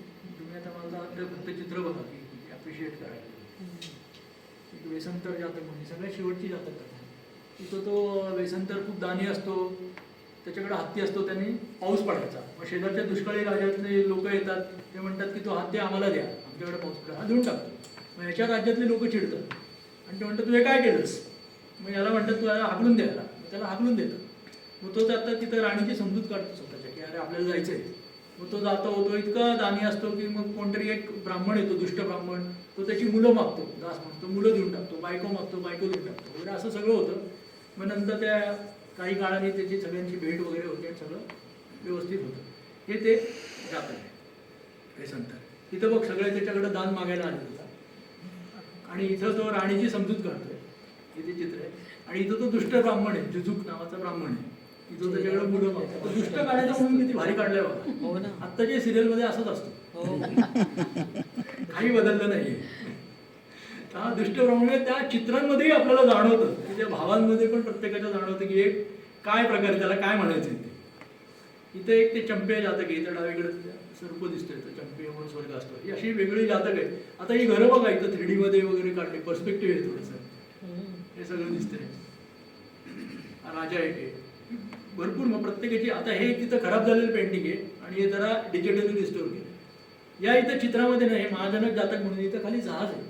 आपल्याकडं जहाज फारसं कुठं जुन्या चित्रांमध्ये, शिल्पांमध्ये दिसत नाही, त्यामुळे लोकांना असं वाटायचं की आपल्याकडनं काय होत नाही प्रवास. पण पूर्वी आपल्याकडनं जगभर सगळा आपला व्यापार होता, पण त्याचे पुरावे आपल्याला दिसत नव्हते असे कुठं. तर अशा फार कमी ठिकाणी जहाजाचं चित्र की जे 1500-1800 वर्षापूर्वीचं असेल असं दिसतं. ही इथं त्या राणीची ती सेविका आहे ती थोडी मत्सरग्रस्त आहे आणि तिच्या डोक्यात वेगळा विचार आहे आणि ती राणी वेगळं करते म्हणून तिचे डोळे कसे दाखवले बरोबर त्या डोळ्यातनं तिचा भाव कळतो की तिला काय म्हणायचंय. एका चित्रात एका डोळ्याने त्यांनी सगळं दाखवलं की बाकीचे सगळे दुःखी आहेत पण तिचे डोळे वेगळे सांगतात आपल्याला ते कळतं बरोबर. इथं एक ते नंद जातक म्हणून आहे की तो बुद्धाचा चुलत भाऊ असतो त्याला तो कसं पटवतो तो भरपूर सुख ह्याच्यात राहिलेला असतो आणि सगळं तो दारू बायका ह्याच्यामध्ये असतो बुद्धाचा सावत्र भाऊ. बुद्ध त्याला सांगतो की तुला आयुष्यभर जर हे हवं असेल आणि स्वर्गात अप्सरा हवे असेल तर मी सांगतो तसं 6 महिने व्हा. तो म्हणतो चालेल की फारच भारी. मग तो बुद्धावर राहतो. मग 6 महिने बुद्धावर राहिल्यावर 6 महिने आल्यावर बुद्ध त्याला म्हणतो की तू केलंच मित्रा आता तुला काय पाहिजे बोल. तो म्हणतो मला काही नको आता मला निर्वाण पाहिजे. आणि तो 6 महिने बदलतो. मग तो घरी येतो आणि त्याच्या बायकोला सांगतो की मी आता भिक्षू होणार. मग ती त्याची बायको तो सुंदरी तिचा विलास असं ते सगळं चित्र आहे. असं संस्कृत मधला आद्य कवी अशोक घोष याचं एक सौंदर्यनंद म्हणून म्हणजे पहिल्या दुसऱ्या शतकातलं सगळ्यात पहिलं संस्कृतचं आपलं जे साहित्य आहे त्याची ही गोष्ट आहे आणि त्याच्यातलं हे जात आहे. ठीक आहे. ही सुंदरीचा विलाप ही तर विलाप करते की हा निघालाय म्हणून. ही तिथे एक अप्सरा आहे ही पण खूप प्रसिद्ध आहे. अनेक वयांच्या चित्रांना आपण बघितलं असेल. ही अप्सरा आहे ही पण अशी हलते म्हणून तिचे दागिने असे तिरके झालेत बघा आणि अशी तिरकी म्हणजे त्यांचं इतकं छान होतं ना म्हणजे त्यांनी असे स्टेशनरी नाही काढले की आपलं एक चित्र काढायचं म्हणून काढूया असं नाही केलं. प्रत्येक याच्यात त्यांनी अतिशय जीव ओतलाय. कानातली बघा तिथं डोक्यातलं बघा किती छान केशरचन किती छान डिझाईन्स आहेत. हा इंद्र आहे की इंद्र बुद्धाची भक्ती करायला आलाय म्हणून इंद्र दाखवलाय तो आकाशात ना आलेला म्हणून मागं ढग दाखवले वेगळ्याचे. आणि मग इंद्राच्या शेजारी किन्नर दाखवले. किन्नर म्हणजे माणूस आणि पक्षी त्याचं कॉम्बिनेशन. हे बघा पक्षाचा पिसारा वगैरे सगळं आपल्याला इथं दिसतं किन्नर वगैरे. हे इथं गंधर्व आहेत मेंडोलिन सारखं वाद्य होतं. मग अशी शिल्प बघितलं त्याचं चित्र आहे. इथं हेही चित्र तेच आहे की यशोधराला आणि राहुल आणि ते भिक्षा पात्र देताना. हे इथं बुद्धाच्या जन्माच्या वेळेचं हे आहे चित्र आहे आणि ती माया महालात आहे आणि तिला आता बुद्धाचा जन्म होणार आहे वगैरे. पण हे किती 3D काढलाय बघा हा महाल. म्हणजे हा भिंतीवरचं चित्र आहे पण अगदी महाल 3D आहे. त्याच्यानंतर हा राजा प्रवचन ऐकतोय. आता ती राजाची केशरचना बघा त्यांनी वर काहीतरी लावलंय आणि डोक्यावर पदर घेतलेली राणी. म्हणजे पदर घ्यायची परंपरा किती जुनी आहे. आता हेही चित्र बघा 2200 वर्षापूर्वीचं चित्र आहे जवळपास. पण डोक्यावर पदर घेतलेली राणी. बाकीच्या चित्रात तुम्हाला कुठं आतापर्यंत दिसलं नसेल डोक्यावर पदर. याच एका चित्रात आहे की ते राणीने डोक्यावर पदर घेतलाय. कदाचित ही राणी दुसऱ्या कुठल्या तरी प्रांतातली असेल. कदाचित राजस्थान किंवा तिकडं त्या परंपरा पहिल्यापासून होत्या. कदाचित ही दुसरीकडची असेल. हा राजा हे जे आहे ना हे तिची कर्णभूषण हे अगदी सातवाहन काळाचं वैशिष्ट्य आहे. इथेही तेच आहे. तुम्ही दागिने वगैरे बघा आणि व्यवस्थित मध्ये पेंडंट आणि असे प्रॉपर दागिने असतात. इथेही पेंडंट दिसेल आणि ती अशी म्हणजे हनवटीला तर हात लावायच्या बेतात ते आश्चर्याने की काय असं विस्मय मुद्रा आहे. हे चित्र आहे खूप प्रसिद्ध आहे. याला टॉयलेट सीन म्हणतात. पण टॉयलेट म्हणजे ती जस्ट आंघोळ करून राणी बाहेर आली आणि आरशामध्ये स्वतःचं प्रसाधन करते. तिच्या 2 सेविका आहेत. आता आपल्याकडे पूर्वी काचेचे आरसे नसायचे धातूचे आरसे असायचे. ते इतके पॉलिश केलेले असायचे की त्याच्यावर आपल्याला आपलं प्रतिबिंब छान म्हणजे काचेसारखंच दिसायचं. तर ती आरशात स्वतःचं प्रसाधन बघते की माझा मेकअप कसा आलाय आणि त्या सेविका तिच्या शेजारी. ते चित्र खूप प्रसिद्ध आहे. हे जरा थोडं मी जवळून बघतो. आता तिच्या गळ्यात ते दागिने वगैरे बघा मोत्यांचे दागिने तिच्या केसांवरले दागिने हे तिने सगळं तिचा साजे शृंगार होता. किती छान आहे. फार सुंदर चित्र आहे. ही चित्र एवढी खराब झाली आहेत तरी इतकी छान आहे. तर त्यावेळेला कशी असते हे थोडं डिजिटली रिस्टोर केलेलं चित्र म्हणजे त्यावेळेला कसं असू शकेल हे दाखवण्यासाठी. त्यांचे मुकुट वगैरे बघा किती छान आहे. यांना मेकअपलाच 1 तास 1.5 तास लागत असेल. आता ही एका जातक कथेतच आहे पण हे नर्तिकेचा ड्रेस आहे आणि आत्ताचा ड्रेस उमराजांमधला ड्रेस हा सारखा आहे बघा. हे ठिपक्यांचं वगैरे सगळं पूर्ण बाह्यांचं हे सगळं तुम्ही बघा. हे नर्तिका ही लगेच तुम्हाला न सांगता कळतं आणि या तिघी ते ऐकतात तिथं म्हणजे या चित्रात येते तिघी बघा. तिघी वाद्य वाजवतात. पूर्वी आपल्याकडे उभा मृदुंग वाजवायचा आणि मृदुंग असं उभा ठेवून वाजवायचा. अनेक शिल्पाच्या चित्रात दिसतात. ही बुद्धाचं प्रवचन ऐकणारी एक सामान्य स्त्री आहे. पण ती कसली बसली आहे बघा, अशी पाठमोठी आहे, ती हात असा लावलाय, कान करून ऐकते, ती मांडी अशी वर करून. ही आपली नैसर्गिक पोज आहे. इतकं सुंदर शिल्प आहे की तिच्या हातातली बांगडी सरकली आहे खाली, तिचा केसांचा आंबाडा आहे, त्या आंबाड्याला वरती एक काहीतरी तिने लावलंय. नंतर हात एक असा आहे, तिने बरोबर हाताचा एलांचा गुडघ्याला सपोर्ट आहे, त्याचा गुडघा वर केलाय त्याच्यासाठी, पाय एक बरोबर असा. म्हणजे ही इतकी सुंदर ते शिल्प आहे ना, ते बघत राहू इतकं चांगलं आहे.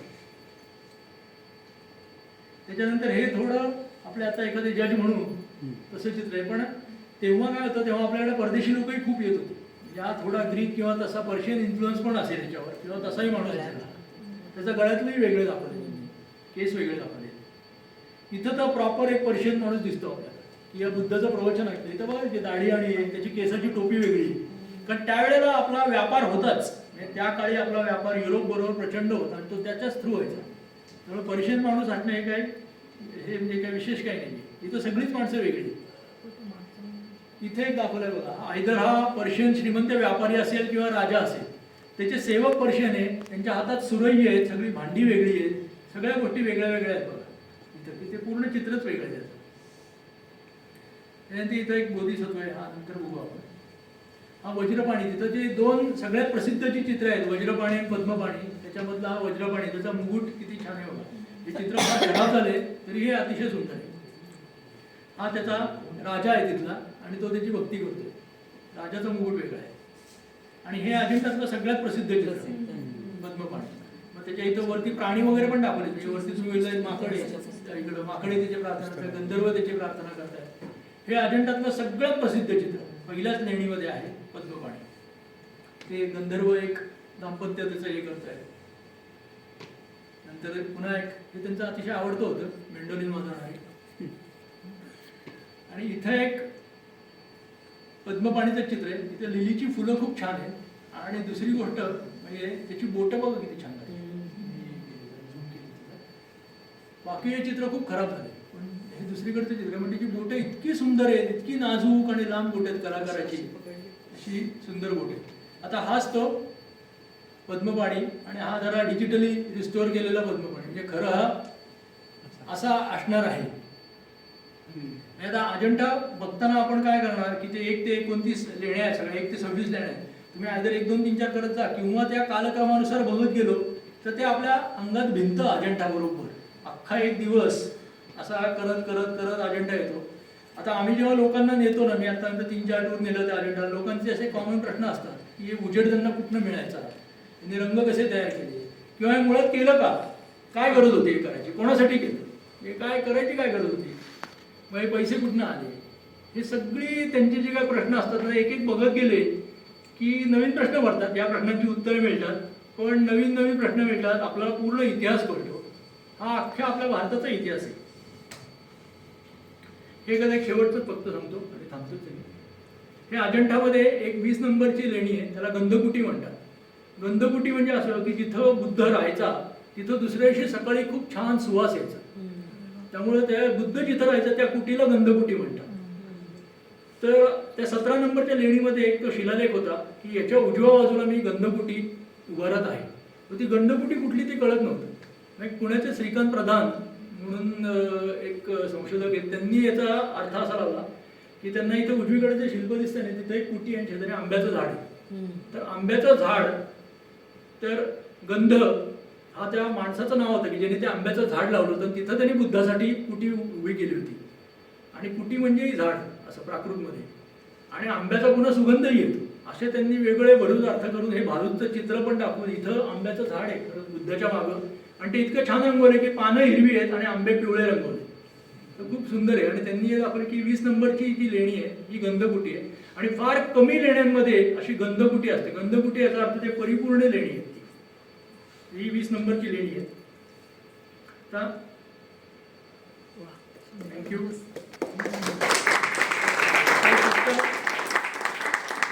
छोटी अनाउन्समेंट की मी आता स्वतःची हेरिटेज कंपनी चालू केली. मी आता 8 आणि 9 ऑगस्टला म्हणजे तो पुढं अजंठालाच एक टूर नेतोय, हेरिटेज टूर नेतोय की त्याच्यामध्ये जाताना सिन्नरचं गोंदेश्वर मंदिर पण आहे आणि अजिंठा औरंगाबादला माझे काही विणकर आहेत त्यांच्याशी कॉन्टॅक्ट की त्यांच्याकडे 14व्या-15व्या शतकातले माग आहे आणि त्याच्यावर ते अजून काम करतात आणि त्याचं ते प्रसारही करतात, हातमागावरती काम करतात, तिथल्या ते इंग्रुश आधी ते बनवतात. ते सगळं असं अंतर्गत अशी ही अजिंठाची टूर आहे, शनिवार आणि रविवार अशा 8 आणि 9 ऑगस्ट अशी आहे. ही मी तुम्हाला पाठवतो, सगळ्यांनी जरूर या, मला मदतही करा थोडी. धन्यवाद.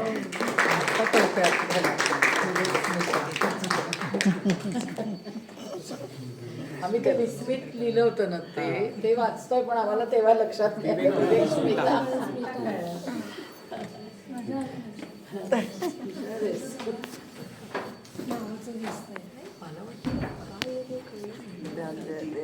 वास्तुशांतीला आपल्या घराला नाव द्यायचं असतं ना, मला मी विस्मितच नाव दिलंय. हो दिलंयस का तू? लिहिलंयस तिथे? नाही लिहिलं नाही, पुस्तक. आपण ते वास्तुशांतीला पण देतो ना नाव.